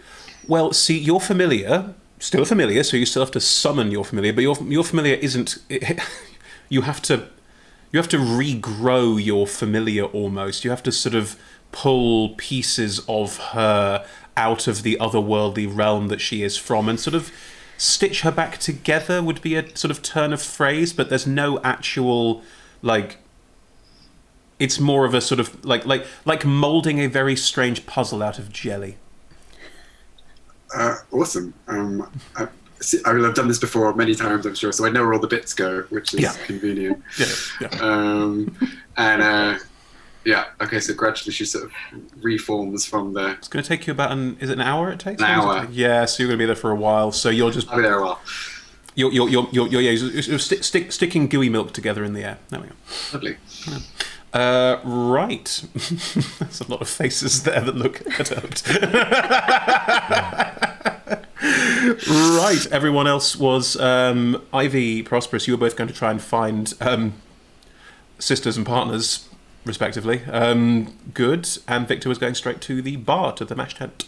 Victor, as you step inside the mash tent, the miners who aren't yet working, the third group, they are sat around various tables. Garvanor's been giving them, you can tell as you walk in, Garvanor's been feeding them not a lot of food. There isn't a lot of food in the camp, but has also been supplying quite a lot of a liquid lunch. So there's been quite a lot of beer, and the tone in here is raucous would be a strong word, but jolly. And as you step in with Cyrus and the other miners, it's kind of like, I'm back, and everyone's like getting up and slapping and asking, how's it going? Everything okay? And they're checking in with each other. You do note as you step in with them that because of Ash's previous role, when they're asked about what happened and how they're doing, they sort of go, it's fine, can't talk about it. Like they're trying to hold this back a little bit. So word hasn't quite spread yet about what happened down there, but yeah, we'll see. Victor, you and Cyrus can get, there's plenty of space, there's plenty of booths. Like, this tent is not large, but it does cut back into the ice where Garvanor's bar is. So you can find a place to sit with Cyrus if you want. And as you do, Garvanor does step over, 2 freshly poured pints in hand, and, big old Loxodon, big old Elephantine, walks over. So, back from the depths, are we? Clonk, clonk. Both pints go down in front of you two. You sure know how to welcome back a hero. Yeah, don't I half know it. So what happened? What's the problem? Another cave-in? Why don't you ask the others? Governor gives you a quick, eyes slightly, looks around the room. Looks like the others have been told not to say anything, but you, Victor, you're a different breed. A tabaxi? Yes, I know. But it appears the cat is meant to stay in the bag. But the others tell you that's not my business. Mum's the word. All right. Turns around, heads back to the bar. Ivy, Prosperous, if you're stepping in with the two of them, you've seen that exchange. Aspen is not in here, Ivy. Prosperous, Ken is with the other miners. Has been drinking, but not excessively. And just sees you and comes up and, hello, how are you doing? Is everything all right? Yeah, grand. Good. I look totally fine, obviously. Looks you up and down, like, what happened? Some trolls. More trolls. Oh, yeah, okay. It's been a lot recently, hasn't it? Yeah. I mean, I wouldn't say trolls are a lot, but, What's going on? Can I ask you some questions? Yeah. Here? No. How much beer have people been having? Oh, Governor just kept serving. I don't know. I think they're trying to keep spirits up, I guess. I don't know. Shame there weren't any spirits. Maybe not here. Your tent? Sure. Okay. Sure. Step out with you. Ivy, Aspen's not here. If you look throughout the camp, she's not hard to find. It's not a huge camp. She's in one of the tents where all the miners tend to stay, where your bed also is. They're mostly bunk beds. They're mostly sort of bed frames with tarpaulins stretched, so it's almost like the worst combination of bunk bed and hammock. Some people are in here resting, reading, but Aspen is in a corner and she is sat on the edge of your bed with a portable chess set in front of her, just playing against herself. As she looks up, oh, you're back. How's it going? That was a bad move. You'll lose your bishop. Do you want to go for a walk? Depends. See how I lose my bishop first. Like this, and I take it. Come on. Okay. Fine. Gets up, goes out with you. What's going on? Walk a bit further. Can we find, outskirts where we can see anyone eavesdropping? I mean, the camp is in a ravine, so outskirts is tricky. The widest point of the ravine is where Ashra's tent is, which is, large and ominous. And also, standing outside the front, Kolbeck is just standing there, leaning on the tent, and arms crossed, big Goliath-y head, shaved head, because Goliath, and very piercing blue-grey eyes, just watching as you and Aspen walk past.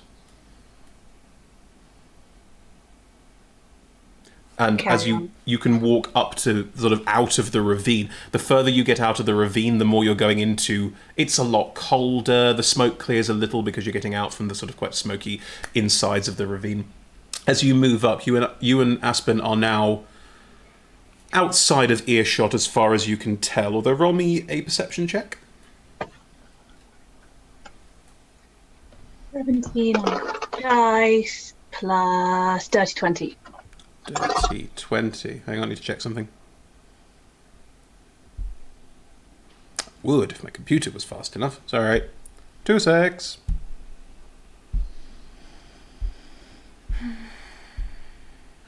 Yes, it is cold, and as far as you can tell, no one is observing you. Brilliant. I will have made sure I grabbed Aspen's coat on the way out so she doesn't get too cold. What's that? Yeah, so as soon as we get... Why are you carrying my coat? Just put it on, it's cold. I'm fine. Like we're in like an ice tunnel. Will you put your coat on? It's fine. I'm fine. Great. I'm so glad we came all this way for you to die of frostbite. That's a brilliant idea. Give me a coat. Puts it on. What? Thank you. Just hangs it over the shoulders. She hasn't put her arms through the sleeves. Just plonked it on. Oh, my child. Okay. I need to be serious with that. Okay. Okay, listen to me. I need you to listen, and you can roll your eyes and do whatever you like, but you have to promise me you're going to do what I tell you, okay? Listening. Okay. Hopefully nothing is going to get said and no one is going to do anything stupid. If people start yelling about mysterious black squishy substance that is magical food that will make you feel full forever, it's bad. If someone offers it to you, do not eat it. Do you understand? What? Was that not perfectly clear? I mean, yeah, okay, fine, yeah, but fine. What? You have a brain. Inferences. About? We went down the mine. There's a super creepy substance down there that makes you feel full, and it's probably fine, but it also very possibly like coming out of the ground. Yeah, pretty much. Gross. Why would you eat that? They were hungry and stupid. People are weird. Yeah. Victor just like stuck his finger in it, and then just Gross. Please don't eat any, even if... Why would I? It sounds awful. Yeah, well, we get hungry and we do stupid things. I will find you food, okay? It's not the first time we've been hungry. Yeah, tell me about it. Yeah, I know. That maybe leads me to the other thing, and... What? Look, Artie, I'm really, really sorry, and I know we came all this way to keep our heads down. What, yeah, using I know. real names now? Yeah, you have to listen to me. It's important. Okay. I maybe did some fighting and some moving around very quickly, and maybe I'm not quite as good at blending in as I was this time yesterday. They know what you are. They know what we are. I feel like Prosperous knew already, but we can trust them. But Miss Beckett and Milk less so, and goodness knows about Victor. Fuck, Percy. Yeah, I know, but otherwise people were going to die. Now we're going to die. Yeah, but, like, we can run. Those people couldn't. Where are we going to go? We've run this far. Where do we go from here? Further north? It's going to be colder. You've Starts got putting a sleeve now. in the...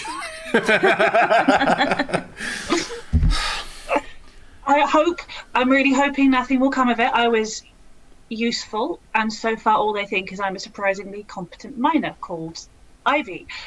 And you are my charming and incompetent sister. We're going to keep it that way. Had to throw in incompetent. You had to throw in incompetent, didn't you? You know. I've been so concerned about you for hours now. What do you expect? Okay. I'm sorry. I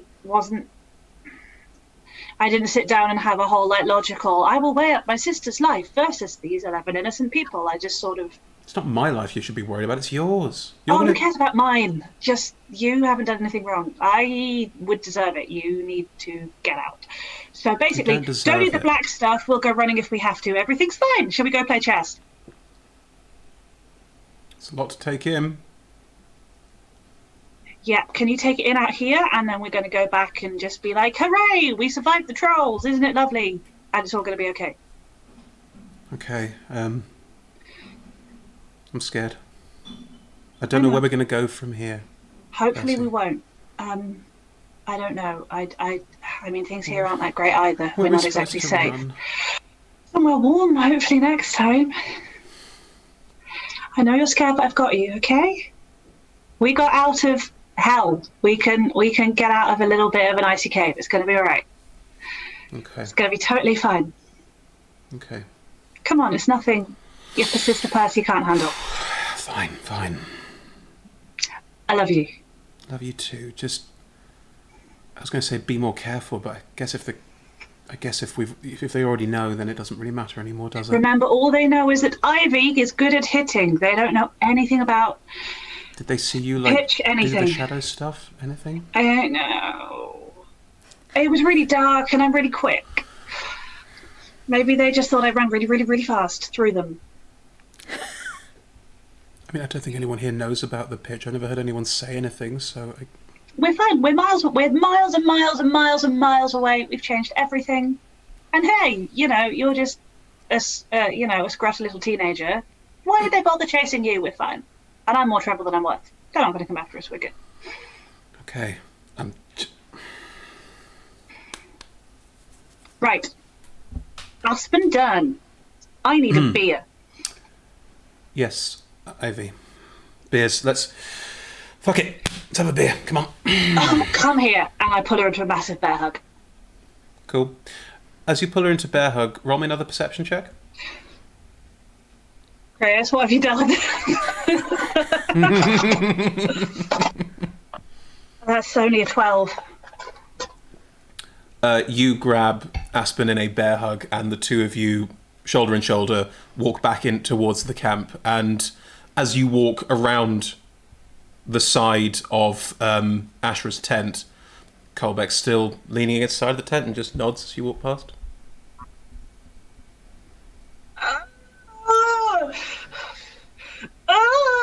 Okay. Ivy doesn't know that, so I head to the tent, feeling vaguely reassured with how secretive the conversation with my sister was. Mm-hmm. Rebecca's going to go breathe in the corner. Lovely. Milk, you're summoning your familiar. Ashra, you're getting ready and waiting for Milk, obviously. Victor is having a drink. Is there a conversation you'd have with Cyrus, Victor? Yeah, I guess we're just chatting, and I just asked him, I'm like, you tried it. It was fine. It was fine. You don't feel any... Right, yeah. Seems fine to me. Yeah, no bigs. I mean, I mean, I do... Why? I mean, it is a bit weird. What? What is? Eating stuff that comes out of the wall. The whole food coming out of the... Yeah. I think that's a bit odd. It's a bit odd, but we've seen odder. And it was tasty, and I feel full. Yeah. How long's it been since you felt full, Cyrus? Looking around the bar, you can tell that some people are starting to hear about this stuff that you can eat that makes you feel full, and there's a couple of hushed conversations going on. And there's definitely the beginnings of a bit of unease. People are sort of looking across at you and Cyrus and looking back. There's sort of occasional whispering. I'm not sure how long we're going to be able to keep this secret, Victor. I'm not sure what people are going to do when they find out, and I don't understand why the wizards were so against people like eating it. Like, you're right, it's fine. I feel really good. I've not felt this good in like a week. Right, and they don't. Well, they're going to know about it. I took some. Good. And he kind of pats the flask on his hip, like, I have enough for, I think, I don't. How much would it? How long would it last? That's the amount I got. It starts off sort of liquidy, and then when you pour it out, it can sort of form into like a sort of semi-solid sphere, which you can eat, and that will sustain you for a day. So in your hip flask, you've probably got enough for the two of you for a week or two. Okay. I took some, and if we are going to leave, I may as well drop it off with someone here, or I could take it with us. but I think they could do with it more than we could. Yeah, you keep saying about leaving. I'm not sure that's a good idea, Victor. Trust me, it's the best idea. You didn't hear the shit I heard down there. You don't know what Astra and the Milk are planning. What are they planning? Going to get ugly. Huh? What are they planning? I don't. It's brotherhood shit, man. Wizard shit, yeah. It's wizard shit, right? It's more ugly conflict that I don't care to be involved with, and I would like to get out of here as soon as possible. So, Yeah, but where are we going to go? Nightfall. Victor, where are we going to go? Anywhere. Where? Like, the caravans ain't come back from 10 towns. Here. It doesn't need to be people. It just needs to not be here. Most importantly. Victor, like, war's over. Okay? No, it's not. It never is. It may be different, but it's still war. And we find somewhere where war is not, and when war comes, we move again. Yeah, but... I'm going Mate, to keep us safe. Mate, at some point we're going to run out of road. Well, we haven't run out of the road yet, have we? I think we're as close as we're going to get to the end of it. Where do you want to go? North? I don't Nothing know. there. East? Nothing there. South? Through the fucking mountains? Do you want to die? And the west back to 10 towns? The first place they'd look for us. Who says they'd look for us? I suppose. Old drunk medic and his short friend? All I right. don't care. Just Okay. When do you want to go? well, nighttime is a funny concept now, isn't it? Yeah. Night all time. Give it a few hours. 5, 6. I'll come find you. Just have your things together and we'll get out. All right. I'll go pack. At least you won't starve, eh? Yeah. Gets up, gives you a nod, and leaves to go and pack. It's not the first time you've done this. Prosperous, you were going to go and talk to... You were taking Kenna to your tent to talk to her. What are you talking about as you go and sit with her?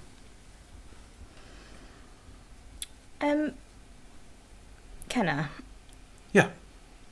Before I left Mm-hmm. this morning, Mhm. you know, all that time ago, It's hard to know what time it is, isn't it? you mentioned something about the Devourer. Yeah. Yeah, no, I know. You don't believe in it, and it's a myth, and Yeah. Myths sometimes have basis in reality. Sure. Okay. Look, I travel around places, I see a lot of things. Yeah, You'd be surprised how many myths are actually kelpies living down wells, or, you know, fae who occasionally come in the night and, like, steal children away. And Yeah. sometimes myths are true, and sometimes you find things in the ground. Did you find a mystical god creature that wants to devour the entire world being held back by the ice of the glacier? Is that what you're saying you found? Well, no. But, So you didn't find the devourer. That's Well- not what it is. well, no. It's just crazy talk. Have you ever come across weird food? I mean, yeah, you Southerners eat plenty of weird food. No, like black sort of goo stuff that makes you feel full, and Oh, yeah. people behave weirdly when they eat it. How do you know about that? That's weird. It's part of the tribe's religion. It's the priest goes and finds some when if we're having really bad, if we're struggling to find food because living on a glacier, you know, we return to the place nearby I told you about, where we go when we're trying to be safe. We return there, and the priest provides that. I don't know where I don't know. Somewhere under the ice. We call it the blood of the devourer, but I don't know what it is. It's probably some kind of like plant thing. Did you find some? Did you knock through to somewhere holy for my people? That would be weird. I mean, yeah, but it's not like holy people stuff. It's like magic stuff. What do you mean magic stuff? I mean, the Arcane Brotherhood are digging for a magic city, and the magic city creates magic food. Is that what we're digging for? This kind of makes sense. And the city makes magic food? According to Ashra. I mean, I'm not sure... Okay. Some things Ashra knows a lot about, but also sometimes Ashra is really incompetent. Really? She always exudes this air of, like, confidence and self-control and self-reliance. Her own skeleton shot her twice. What? You're kidding. Twice? Twice. Wow, they must have rolled nat ones or something. I don't know what those are.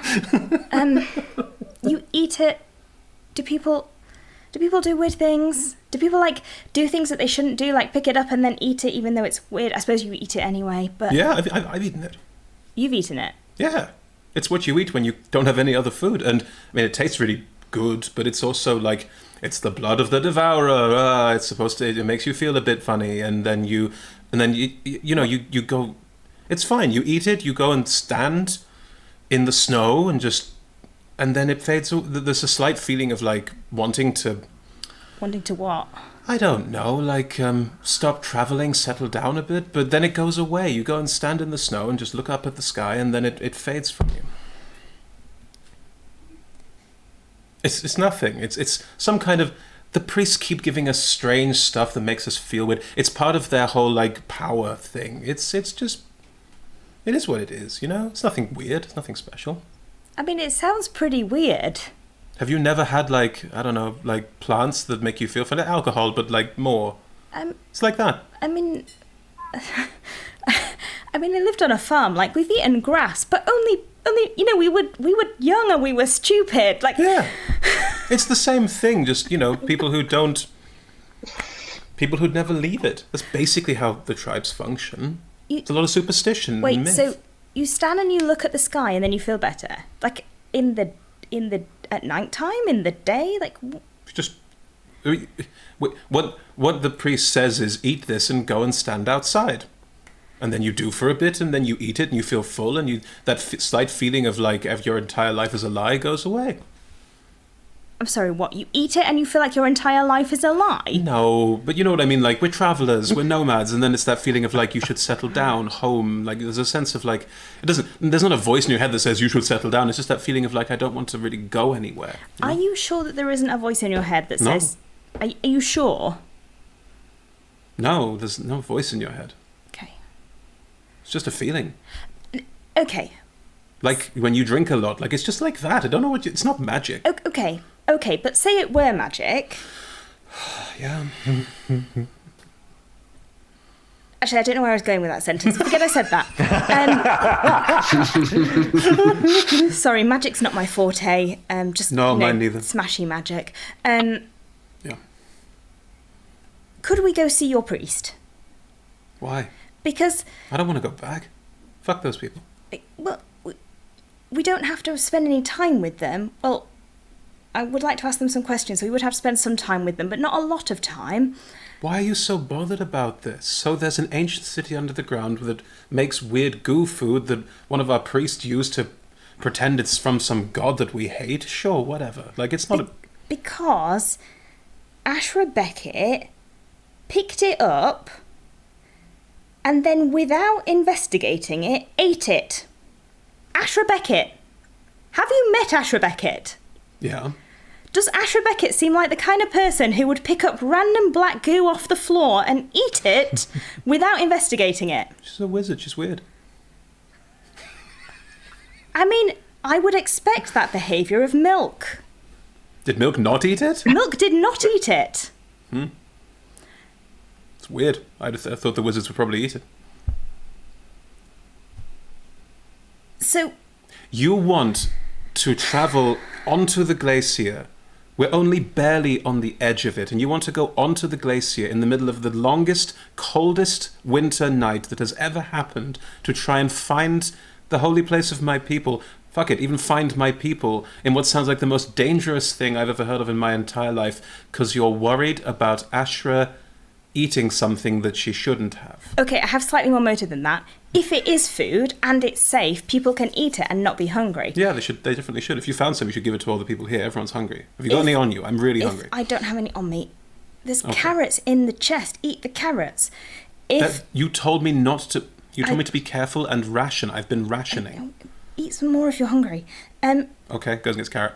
If Damn it, there's a carrot in the fridge. I could go and get a carrot. I'm not doing it. If it's safe, people can eat it. If it's not safe, they can't eat it. It's safe. It makes you feel weird. Ash Rebecca ate it without checking it. Well, maybe she should go and stand outside and look in the sky for a bit. I don't know. Okay, I'm gonna go tell her to do that anyway because I think it'll be fun. But also, like, yes, I do want to travel across the glacier in the darkest night that there's ever been because that sounds like fun. It's really dangerous and we'd probably die. It sounds like fun. You okay? What's wrong? We killed a frost giant. It was great. Whoa. What was a frost giant doing down there? They Eating the goo. And the people. Was a giant eating people? Yes. Giants don't eat people. Don't they? Frost giants don't eat people. They have a very complex society. It's They're people. Ivy, they're like you and me. They're just big. Ivy said they were eating the people for, like, toying with them as well. Okay, that is weird. See? Like a troll eats people. That's fine. Also, the troll didn't eat the people. The troll was feeding the people. See? Okay, it's weird. Sorry, Prosperous just became me.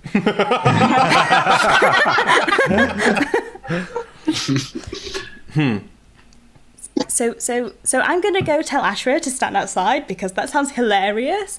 But can we also go see your priest, please? Because I would like to talk to them. And travelling across the glacier sounds like fun, and I would Seriously, love to do that. Prosperous, you're going to die. It's terrible. It's I killed a frost giant. well done, you. That doesn't mean you're going to survive the glacier. The Redhead is dangerous. Okay, my people. Like, do you have any idea how many kids we have to keep the tribe alive? You know how angry they got when I was leaving? I wasn't ready to have this conversation with you. No, that's why I left. I didn't want to just raise more fucking kids to keep the tribe alive. I mean, if we need to go protect your tribe, we can do that. I don't communities. need to protect my tribe. I just want nothing to do with them, Prosperous. But we can go there, talk to them, and leave. Please. Please. I'll think about it. Okay. I don't want to. I understand that. I understand you're worried. I think you're making mountains out of molehills? I know, but also I do understand people, and I do understand things that charm people, and it's just okay, whatever. Let's. Can we come back to this? I don't want to think about going. I don't want to think about the possible death of going or seeing my people. It's a shit sandwich, you know. I mean, if you're that hungry, just eat more carrots. I will eat more carrots. She goes and takes the other carrot. Milk, you've summoned Melanoe. You have formed her from the milky goo. Welcome back, old girl. I appear to have been vanquished. Yes, I know. Well. It's unfortunate, but you are older than the universe, so you're not. So it's probably something you're used to. No, every single time it happens, I feel my soul being torn from my body, and then you bring me back every time. Oh, what an experience! What's Abject it like? Pain. Oh my gosh! Utter, complete pain. It like is the the whole worst. thing. It is undeniably awful. That sounds like quite an experience, Mel. It is. Probably the kind of thing that one only wants to sample once, twice at an absolute stretch. I would appreciate if you were more cautious with me in future. Well, fortune favours the bold, old girl. I'm That is just the going to make opposite of what I asked for. Sorry. You know, I will always do what I can to keep you safe, Melanoe dear. But I know you've got rugged spirit inside of you, and it was essential. I'm just going to make a spot of tea. I think we could do with a little chat. Events have rather got away from us already. What happened after I was so crudely dispatched? I am sorry about that. Well, we encountered a substance about which some people seem very enthusiastic, and it seems very filling. And I'm curious to know what it is. Luckily, I happen to have some with me. I'll dig out the 2 vials that I have in my pocket and hand the one from down in the mine. She sort of takes it into her various squiddy octopusy tentacles and just like sort of holds it in. This holds the essence of the one below. Ah. Yes. Would you know, is the substance itself, is it food? She pulls the cork off the top and is about to dip a tentacle in. Dips tentacle in. It appears to be a nutritional substance, and it is allowing me direct access to the marvelous. Marvelous. What can you see in there, dear? I'm getting a very strong psychic connection with whatever slumbers below. It feels very content. Lovely. Would it be possible to communicate with it directly, do you think? I could certainly try. Good. I'd love to get it on the line, as it were. I will attempt to engage with it. It may take me some time. It appears to be strangely dormant. It is a reflection of that psychic pulse we've been getting. What do you think it is, dear? Something asleep. Something powerful. Do you think it's perhaps a threat to us? You No. mentioned before it seemed like an ally. It feels like one of us, Milk. It is one of us. A friend to us, then? Yes. You should try some as well. I'm all right at the moment, I think, dear. Can I just roll insight? Yes, roll insight, please. On your own familiar. Warlocks. It's 18 plus 5, 23. She doesn't have malicious intent, but she never has malicious intent. She wants nothing to harm you. You are literally holding the babies of her god in your eye. Audience, if you don't know what's going on there, apologies. That's Milk's... Hang on, Milk's right eye. I'm not sure which way I'm positioned at the moment. Milk's right eye as 3 tadpole-like aliens inside it that are the, babies of a ancient god. Yes. I think I might get some googly eyes next time and just sort of stick them on my face. That might be sort of indicative, right? She wishes you no harm. She wishes you nothing ill. She genuinely thinks this is an ally who should be worked with and doesn't understand your reticence. Okay. Well, if there's any possibility of communicating with said slumbering entity, without perhaps, do you think it'll be an abrasive host when woken? It doesn't appear to be. It is powerful, extremely powerful, but it is a friend to you and I. Good. So, bottom line is, it sounds like this goo might be able to feed these poor people, and at the very worst, it'll drive everyone crazy. Either way, it sounds like drive fun. them. No, Milk. It will join them all together. It is a good thing. Well, I'm not sure about that. See, people are difficult. But if we are going to die anywhere, I do hope it is out here in the freezing cold, surrounded by people who hate us.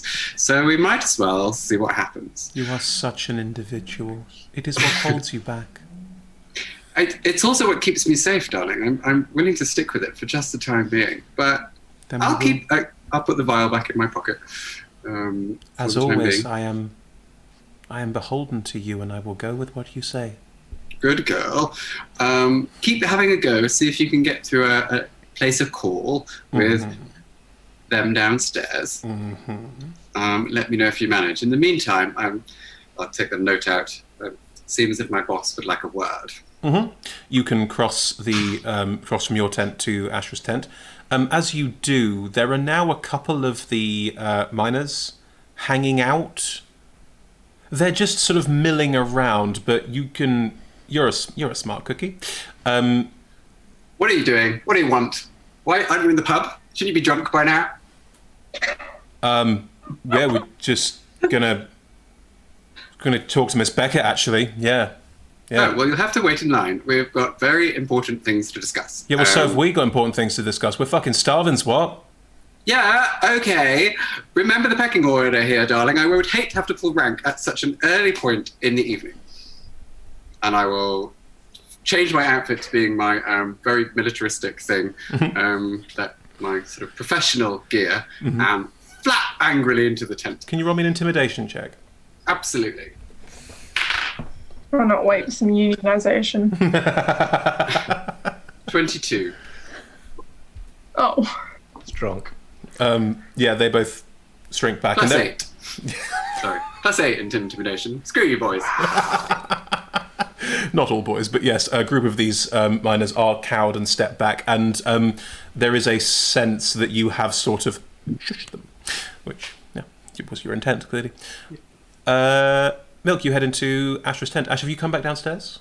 Yeah, probably at some point, if you'll allow it, at some point during the intervening time. It's an hour, yeah. Can I have ritual cast Identify on myself?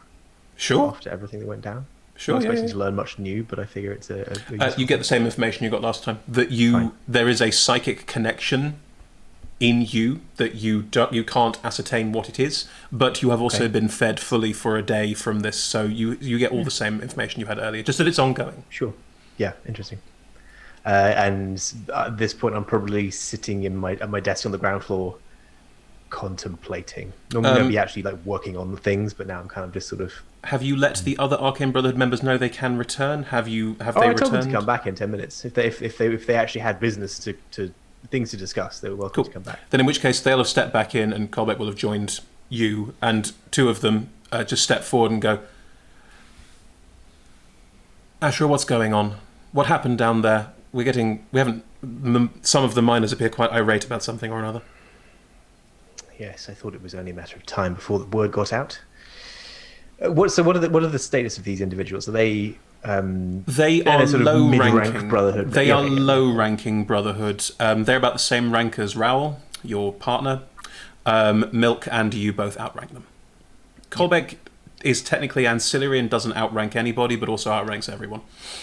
Oh, has Colbeck come back in as well? Colbeck's just leaning against a wall again. Oh, yeah, just perpetually in the corner of the vision all the time. Yeah. He's your handler. This is what happens.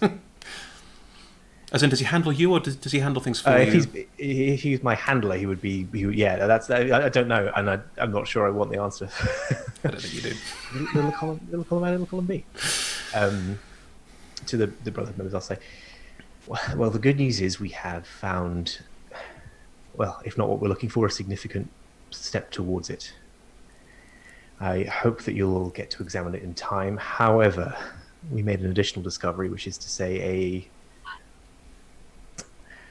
let's call it a nutrient paste, which was available through one of the cisterns in the wall in one of the Netherese buildings.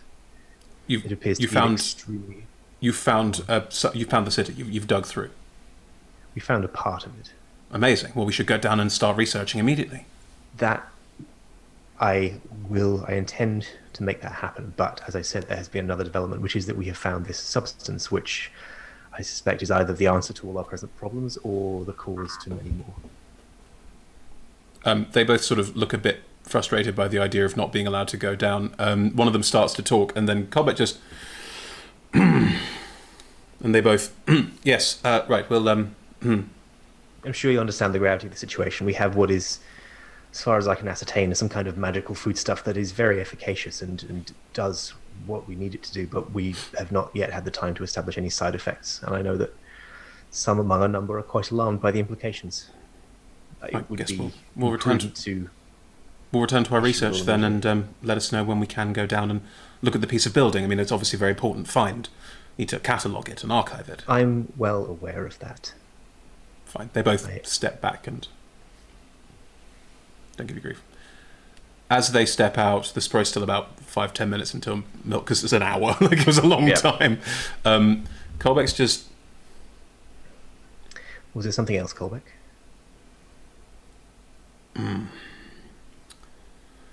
There's some ruckus forming. Yes, I suspected as much. Any lead on the cause or the instigators? There are some people outside. They're all hungry. Would you like me to make an example of one of them? We're not at that stage yet, and I fear that would only inflame matters further, which I suspect you know. I find judicious application of force goes a very long way to shutting down dissent. Yes, until it doesn't. Because if you keep escalating with force, you'll eventually find a level which you can't step to. I know you're very capable, Colbeck, that's why you're here, but there are many, and I would prefer not to have, well, any unnecessary deaths. I would rather defy the point, but if the situation becomes unmanageable, I'd rather have some chance of us all walking away. As you wish. I am at your disposal. Yes, I know. Keep an eye on things, though. We may need to head things off, and if that happens, I want to be apprised quickly. Nods, steps outside, and has just stepped outside and is just watching what's going on, and saw Milk's little display. And Milk, as you walk past, gives you a nod and a nice. Have you got positively larger since the last time I saw you? You know me. Got to keep pumping the irons. Okay, absolutely. I'll keep going. Milk Yes. looks across at the people have now stepped back towards the mash tent, and there's no one around, like within earshot.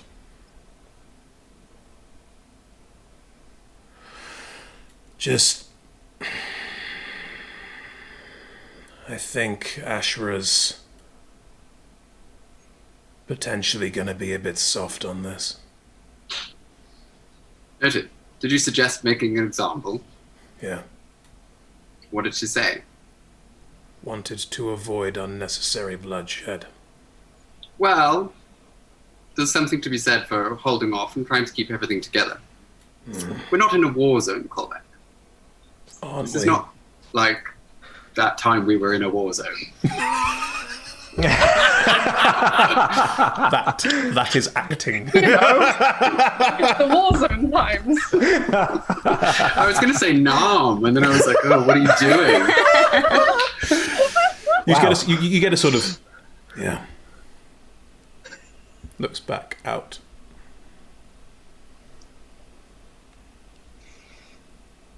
You can step inside. Okay. Do I hear any of that?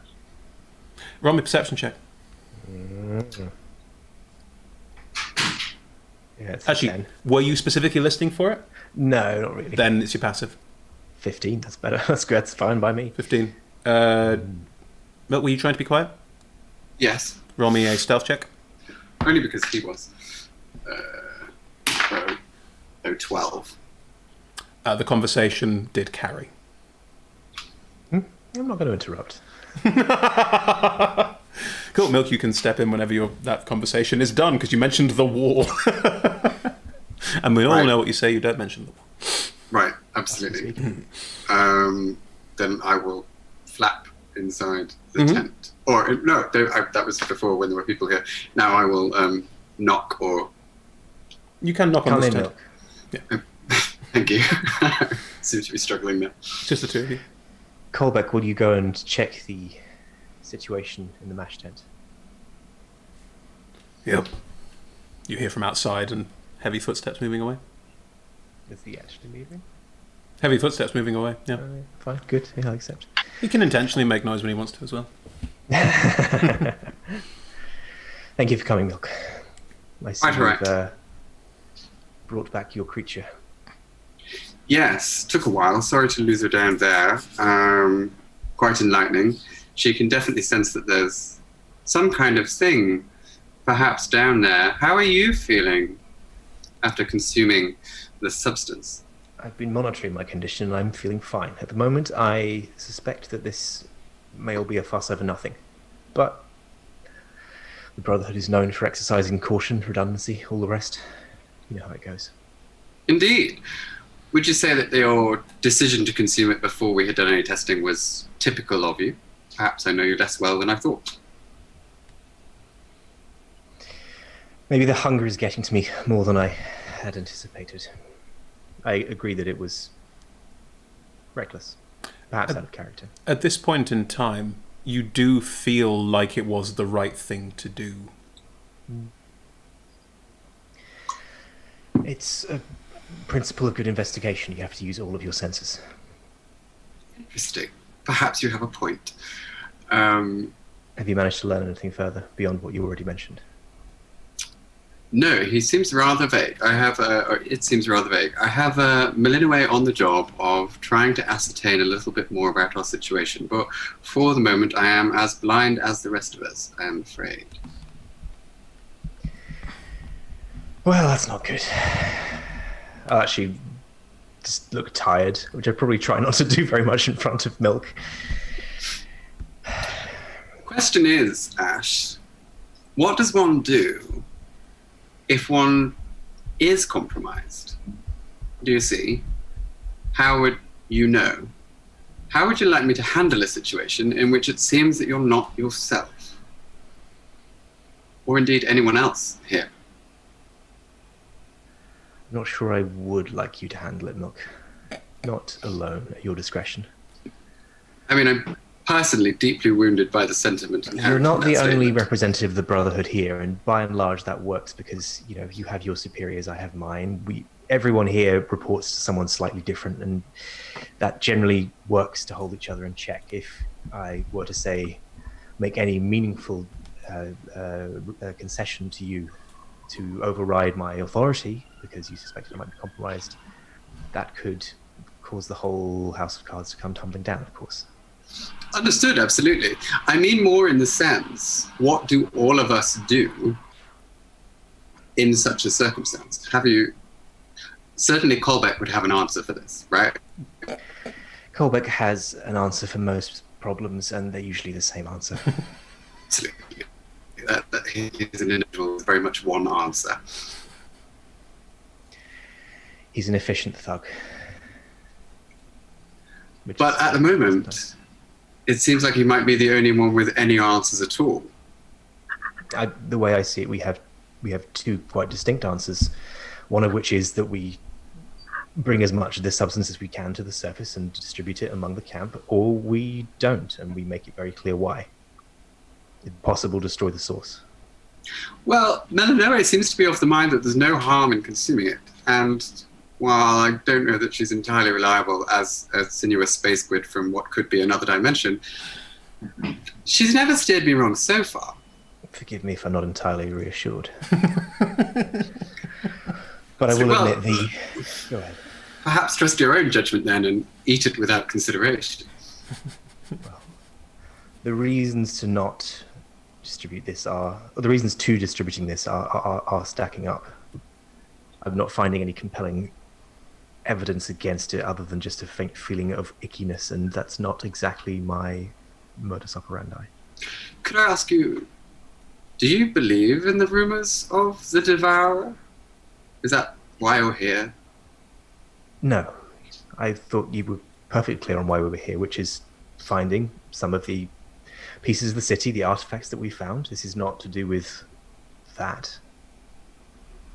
As far as I know, it's entirely unconnected with the history of Netheril here. I'm sure you're right. Just campfire rumors. It's getting me overexcited. What's your view? Much the same as you, academic.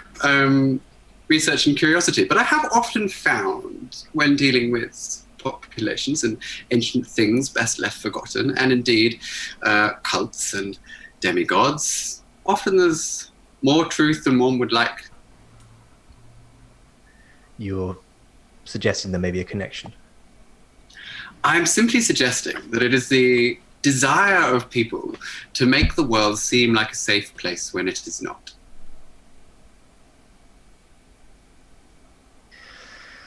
Well, I'll consider it.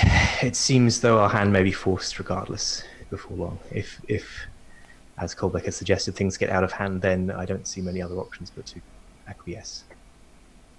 Yes, there's definitely a sense of ruckus rising. I'm not willing to kill the people here indiscriminately, and that's, I suspect, what it will take to prevent them from seizing this for themselves if it comes to it. Speaking of which, inside the mash tent, Prosperous, have you and Kenna come back, or are you heading to Ashra? What are you doing? I think I would probably go and talk to Victor first before I go and talk to Ashra, because Okay. I think also what I'm about to do, Victor will find hilarious. Right. I'm very excited. So you and Kenna head back to the mash tent. As you head inside, the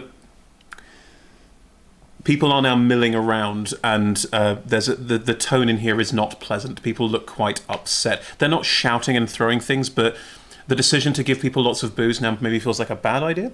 And Governor is now sort of stood behind the bar watching all of this. The trunk is wiping the bar.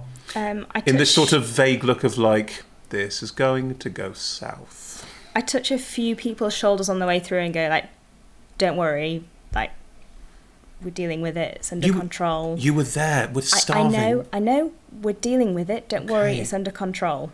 God, it's just... I know, you're not going to starve in the next hour. Roll me a persuasion check. That is an 18.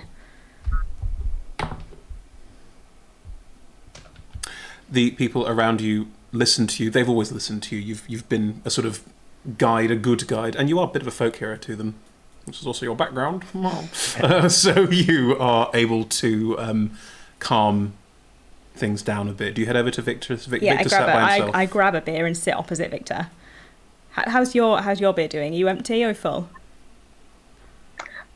Me, it's an out of character. Out of character.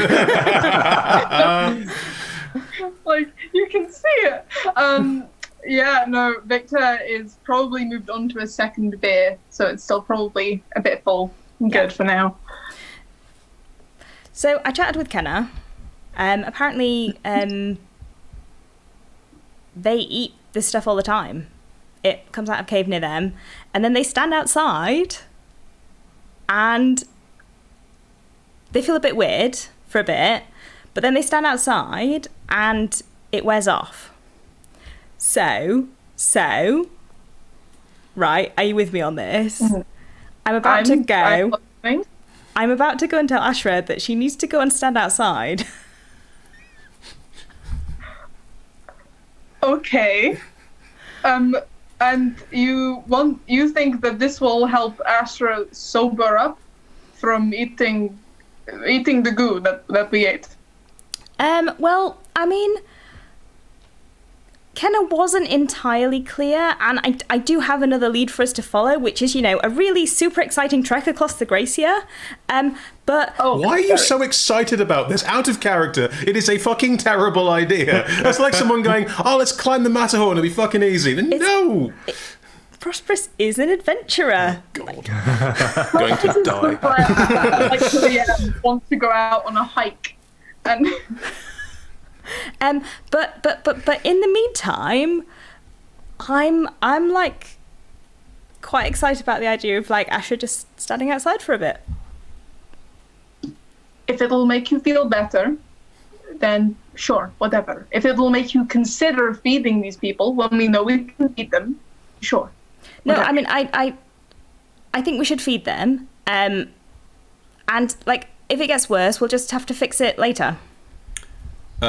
Governor brings over 2 more pints and plonks them down in front of both you. You have full pints. Plonks them down. Now, you two, couple of little birdies are talking about a solving of the food crisis. And, well, I'd be a terrible camp quartermaster if I weren't checking in about it. So, what's the story? I think you've heard the story pretty well so far, and I look out to everyone else who's, I assume at this point, getting a bit angry. It's calmed down a bit since Prosperous moved through. Like, people are just sullen right now.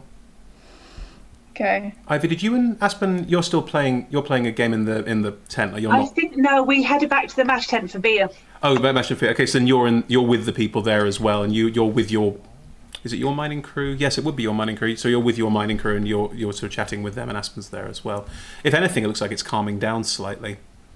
Well, about that, Governor. Would love to chat. However, isn't going to solve itself. Now, get up. And I'm going to tap Ivy on the shoulder and be like, you're going to want to see this. See what? Promise. You're going to want to see this. Okay. Is it dangerous? No. Okay, Aspen, come along. All right. I mean, this bit's not dangerous. The proposal might be slightly dangerous, but also fun. Who are you proposing to, Kenner? I didn't realise you had that stage. No, not that kind of proposal. Yes, fair. And start walking towards Asher's tent. I assume Victor came too, but that's not. I guess I'm coming. I turn to Governor. I say, well, shall we? Victor? If there's something down there that is going to solve all the food issues, then that's good news. If there's something down there that's going to solve food issues in general, well, that's even better news. Catch my drift? I think I do. Feed the world. I didn't take you as such a principled elephant.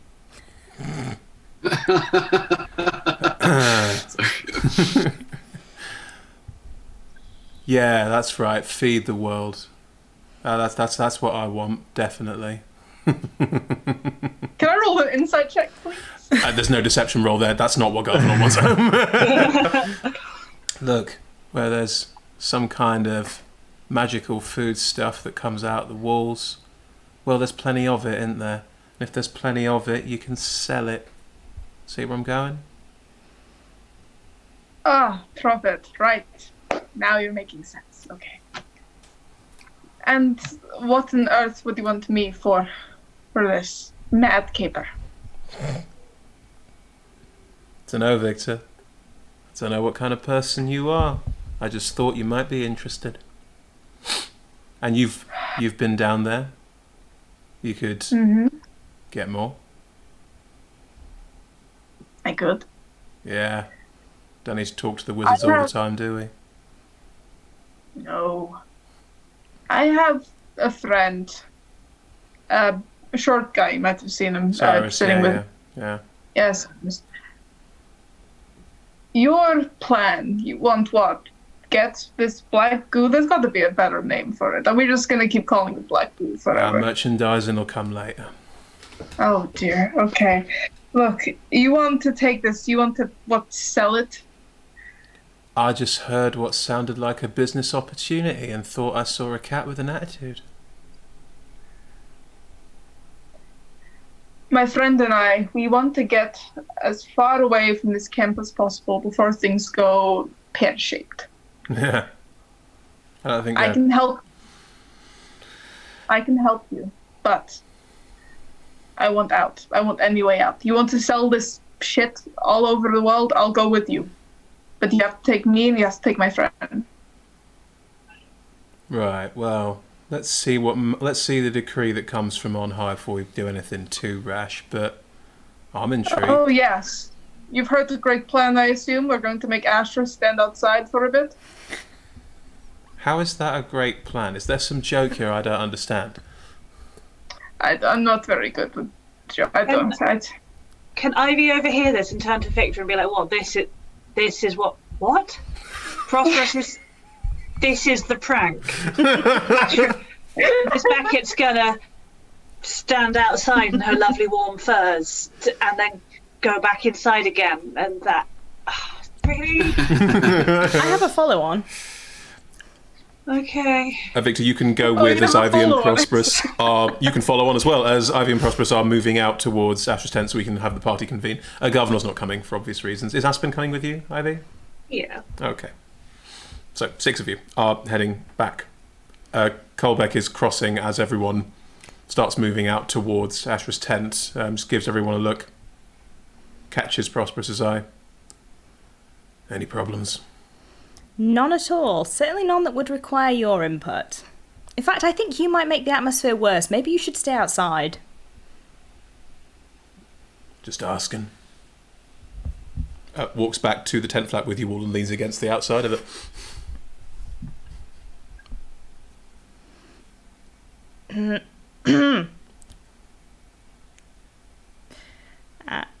Can we come in? Yes. In that conversation, as you were finishing up, everyone rejoins. Hello, everyone. Oh, the gang's all here. Aspen, maybe this is like grown-ups talking. Do you want to go work out if you can beat me in chess yet? Can I roll a performance or something to shoot her a look that is saying something much kinder than the roll a performance check. Am I nearby? Can I overhear this? Yeah. She wants a look that's going, don't be here.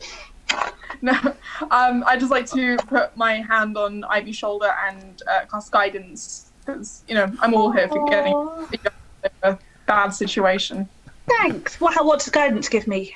Add a d4. I think it gives you 1d4 towards your roll. Yes, it does. 1d4. Lovely. Well, that was a natural 20 and a 4. So that would anyone would be, like to roll the insight check to see if they notice this? That would be a 26 on my performance with a natural 20. Sure. It wasn't really that important. No, it's great. Aspen gives you a look, Ivian, right? And just steps out and you don't know. So Let me guess. You're all here because you've figured everything out, you've solved the problem, and you know exactly what you should do with goo. actually, Yes? some of that, yes. I was being facetious, but tell me more. Well, firstly, I think you should go stand outside. Maybe not right now, but in a minute. There is reasoning behind Is that. something happening? Is No. things kicking off? Colbeck mentioned there was... No. Kenna has eaten the goo before. It makes is people news. weird, and then they go stand outside for a bit, and then they feel fine. So, ergo, you should stand outside for a bit, and maybe you'll feel fine. Are you suggesting I'm behaving or feeling weird? Do you feel any different since I stood in this room with you? Do I feel any different since Prosperous stood in this room with me? As Prosperous stepped in, and as you do have this sort of core of self-belief that your behaviour through this time, while a little peculiar, is not something. Yeah, maybe you're just learning to take some more risks, and they're sensible risks. And while Prosperous was there talking about this, there is a certain amount of. Am I behaving strangely? You now have that wizardly sense of self-doubt that all wizards get has now come back in again. Don't worry, Red. Warlocks don't get this. You're fine. Unshakable confidence. It's all charisma, baby. I appreciate your concern, Prosperous, but I'm monitoring my condition, and I have not detected any issues. Even now, everything seems fine. Can I roll an insight And check you're on really, that? No. George, are you rolling deception or performance or anything? yeah, deception. Okay. Oof. I roll 13. 11. I've rolled an 18. Yeah, I do broadly still think everything's fine. Like what Chris said in terms of like there being doubt underneath it that wasn't necessarily there before. If you have a point of comparison, but I do still believe I'm still convincing myself that I was correct because even if it wasn't the best action, it seems to have had an okay outcome. And you're suggesting that standing outside would make my behavior, which is, I mean, again, weird, go back to normal. I mean, as far as I've been led to believe, that should be correct, yes. If you don't want to just stand outside, I have a further proposal, which is that we all I go can't wait. on a trek to find Kenna's priest, to find out more about the goo. Some kind of day trip.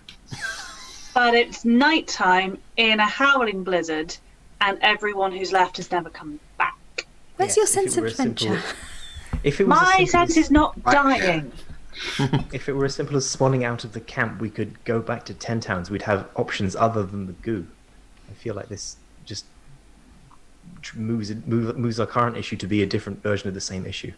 I mean, I do think Victor's right that we should let people eat it because they are hungry, and you know, alive people who we might have to fix later is probably better than dead people who we might have to fix later.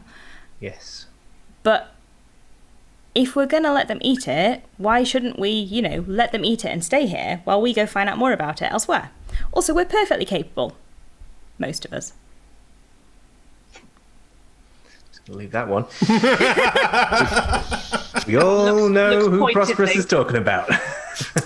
Ivy would like to look pointedly at Ms. Beckett. Me too. I'll join in on that, actually. I'm going to do my best withering stare, but I feel like I'm outgunned here. Go on, roll for withering stare. What do I roll for a withering stare, Chris? I don't know. You'll get him at one anyway, so it doesn't matter. That's true. I'm going to roll an intimidation check. Do it. Roll me an intimidation check. Let's see what happens.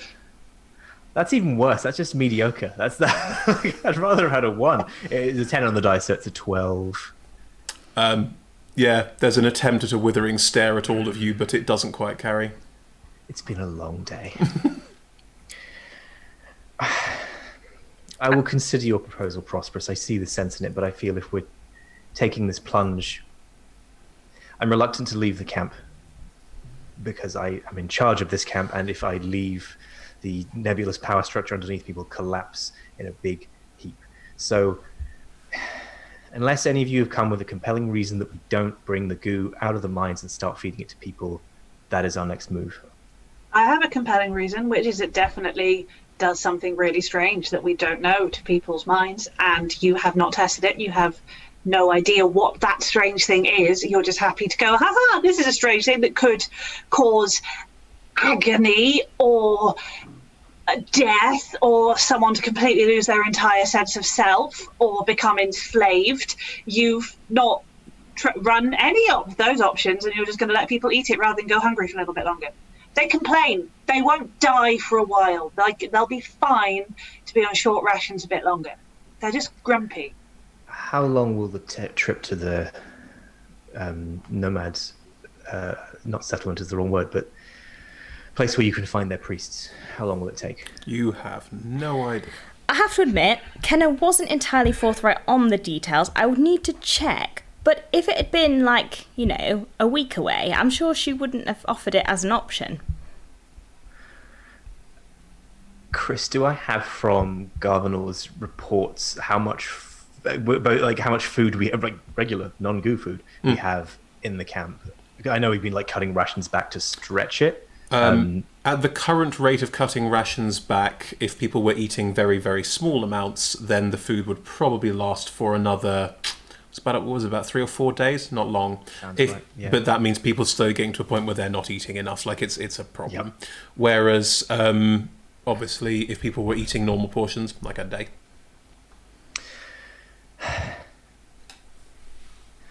If you can find out, Prosperous, we can change the balance of rations, feed people more in the time we have available. It'll buy us a little longer. I think if we increase rations from the bare minimum they're on now, people will hopefully take their minds off the goo for a little bit. But it will be a temporary fix, and that just, if there is a problem with the goo, that just leads us to a bad situation. I think once people hear about a magical food which makes you feel full, even normal food will be unpalatable to them.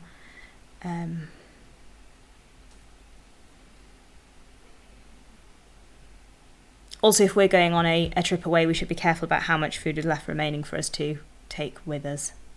I mean, Victor, can you do something about that, right? Aspen said? Pardon?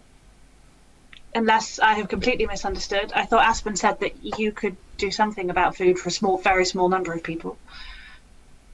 I could. For a little while. It's not It's not something I can do often, but I can do it. That, seems a little silly when there is a source of food right under our feet, but yes, I can conjure up a little something. It's not exactly nutritious, but it's Just checking something. the rules on Create Food and Water. Yeah, please do. Yeah. I see no reason why the investigation itself need halt, of course. If we have a supply of magical food available, we can, of course, stick to the original plan. Can we not? What was the original plan? Milk? Continue the investigation. The reason we are, as it were, here. You can make 20 kilos of food and 30 gallons of water, which is enough to sustain people, but it's bland. And it's also, more importantly, like it's enough to sustain a couple of people, but if it was a party of 5 of you going, it would just about sustain you, but it wouldn't be, like, healthy over a longer period of time.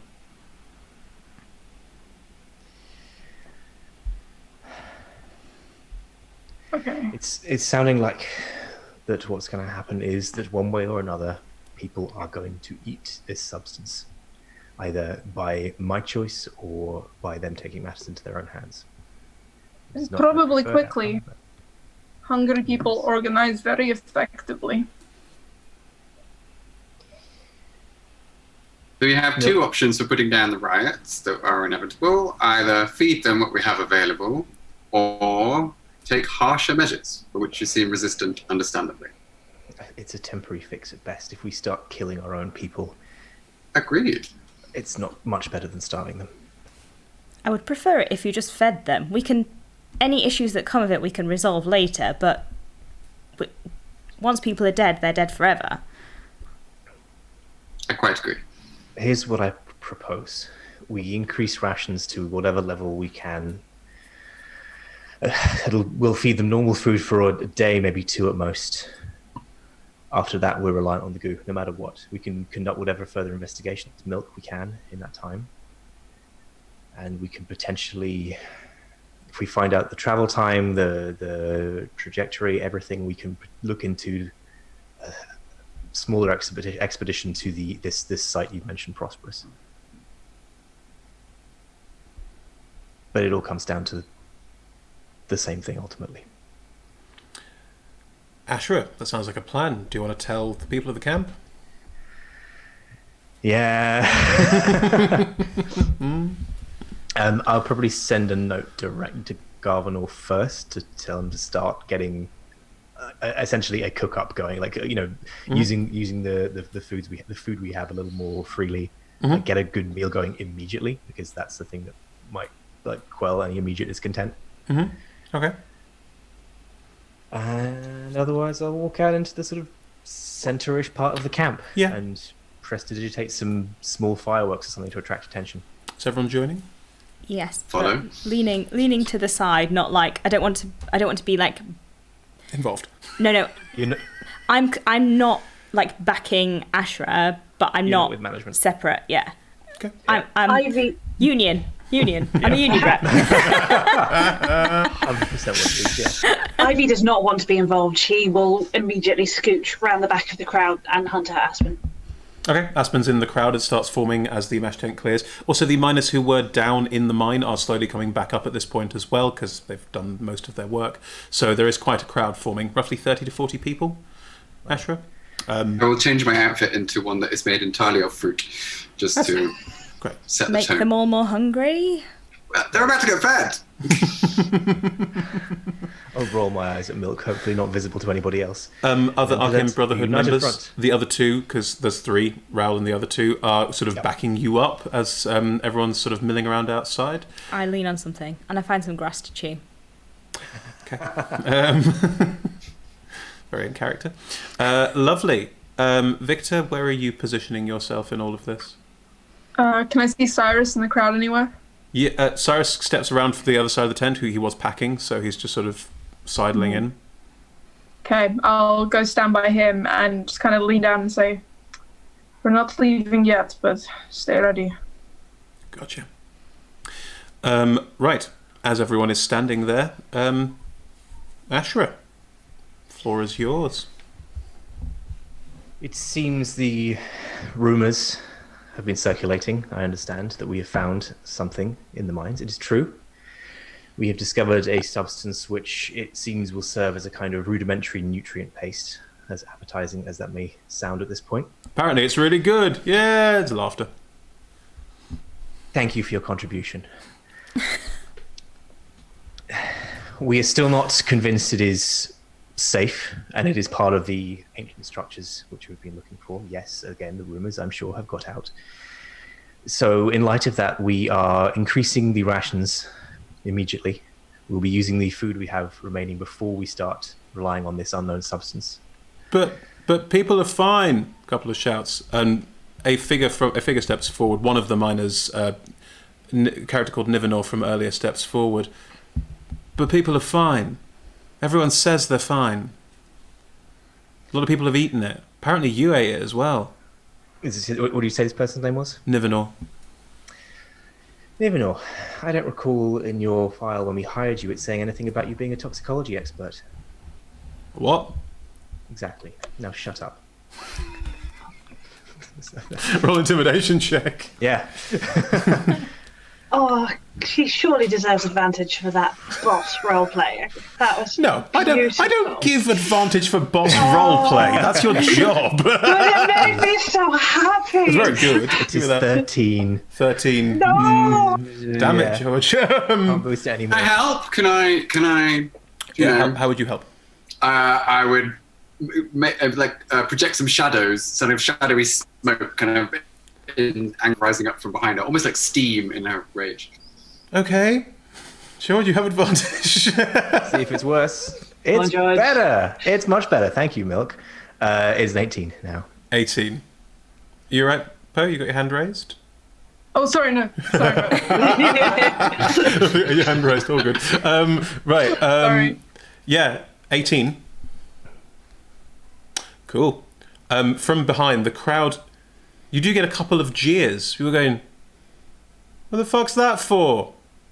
Yeah, I mean, look, we don't understand. Doesn't mean that we're idiots. There's a couple of shouts coming from the crowd. Which is why we are doing it this way. We are taking steps to understand it better, and we're taking time to observe those who have been eating it. This is a key precept of understanding new foodstuffs, new substances that can be eaten. The same principle would apply for foraging or anything else. But we know you're hungry. We are increasing the rations immediately. Garvanor is working on a meal right now, and when I'm finished talking, you can all go and eat. That food should last us a few days, by which time we will know more about the substance and we'll start issuing it in place of the normal rations. There's a bit of grumbling from the crowd. I'll just ignore it. Okay. From this point forward, the mine is restricted to Brotherhood members only. The integrity of the discoveries there must be protected. Again, Anyone more grumbling. Anyone caught violating this edict will be treated as a spy. From behind you, there is a very faint knuckle crack. Yeah. Thanks, callback. And the people, yeah, that's mine. The people behind who were sort of during a bit sort of shut up real quick. Any questions? Good. You may all go and eat. People are turning. The atmosphere is not great. People are turning it's not. around. It's not an inspiring speech. Sorry, I rolled for it, and the crowd rolled real high on a. How do we? Well, there's so take many this? of them. No, it's one roll. I did one roll for the crowd. But yes, I rolled a net 20. So yes, they are heading back inside the mash tent. But all of you who are there can see that this is far from over. Can I grab Kenna? Sure. Yeah. Is now a good time? I know. Sorry, you want to eat. It's all right. I've had a couple of carrots. So I'm feeling a lot better now. I'm sure they won't eat everything before we get there. Yeah, it doesn't matter. This black stuff's fine. But go on. Yeah, no, I know. I did tell them. Yeah. If we were to go to your priest, Yeah. how long would it take us to get there? From here, Yeah. a couple of days. Maybe a week if you got some slow people. Nah. Okay. Would you be willing to take us? Yes. I'd be willing to take you. Just me? No, I was trying to. Oh, yeah. okay, yeah. No, that would be great. Thank you. I'd really appreciate it. Yep. Good. Should we go get some food and maybe cheer people up a bit? Yeah, although honestly, they Too don't late? seem. Yeah, She's just not very inspiring. it's not why she's here. True.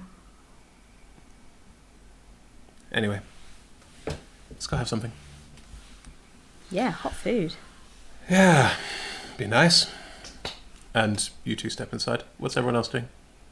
Oh, I will quickly tell Ashra that it's 2 days before I go in. 2 days. Kenna didn't say 2 days. What Kenna said is a couple of days. Unless there are slow people, then it might take a week. I mean, she said a couple of days unless like you die a few times and it slows us down. Thank you, Prosperous. Still really keen to go though, and I'm, I can protect you if you stand at the back like you're supposed to.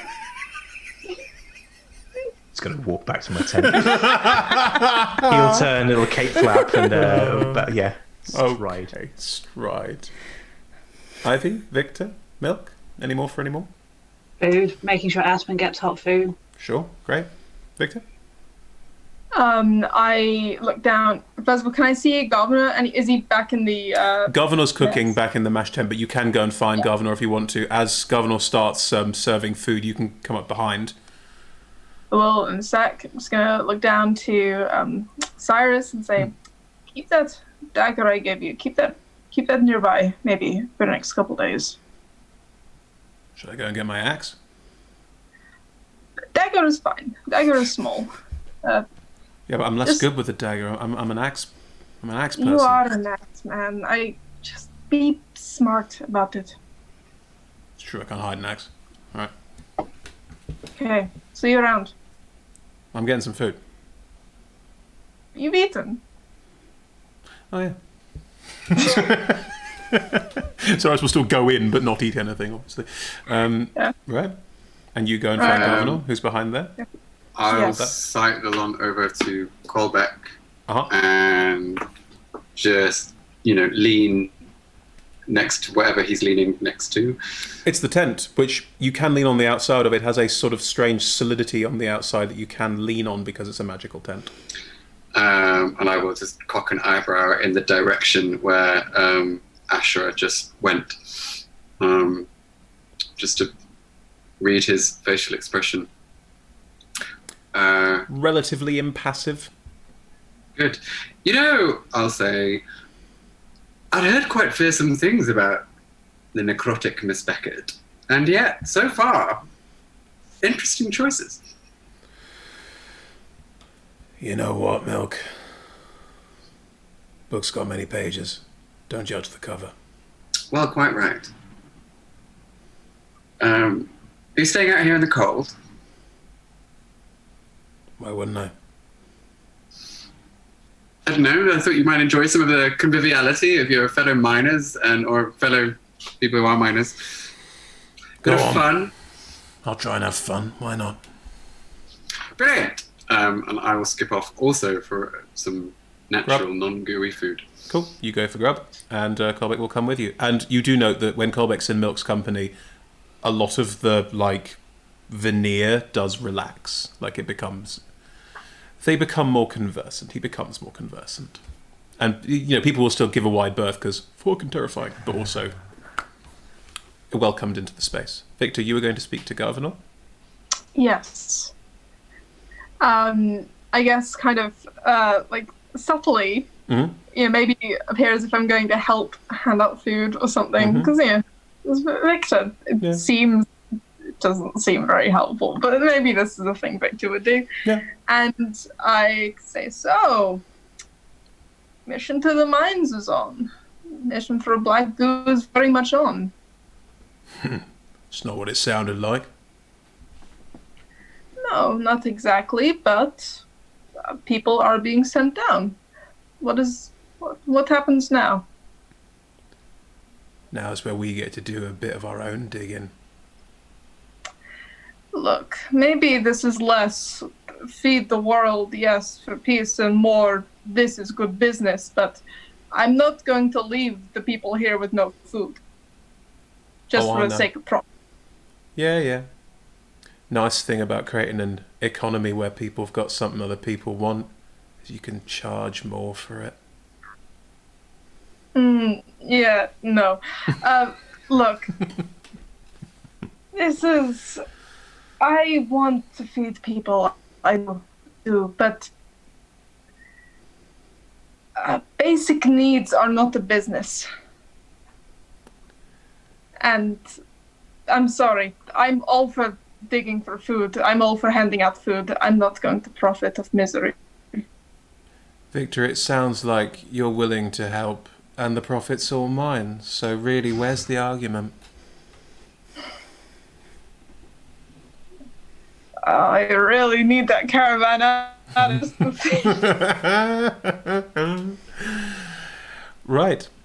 Now, we are running short on time, so draw to a close with that, although there is one final button that I will give you. Milk. Melinoe, as you are sat with everyone else, I've made contact. Right now. Would you like to speak to them? Do you think they could hold on for sort of maybe 10 minutes? Maybe call it 20? If you insist. But if you think they can. It is your decision. I'll put my stuff down and flee out of the tent. Mm-hmm. She's with you, just floating off.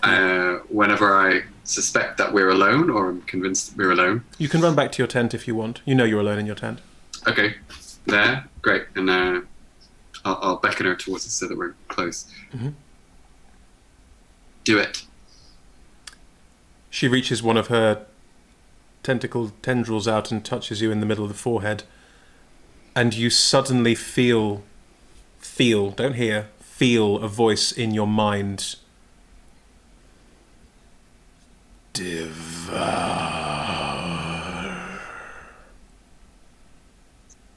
And that's what we'll pick up next time.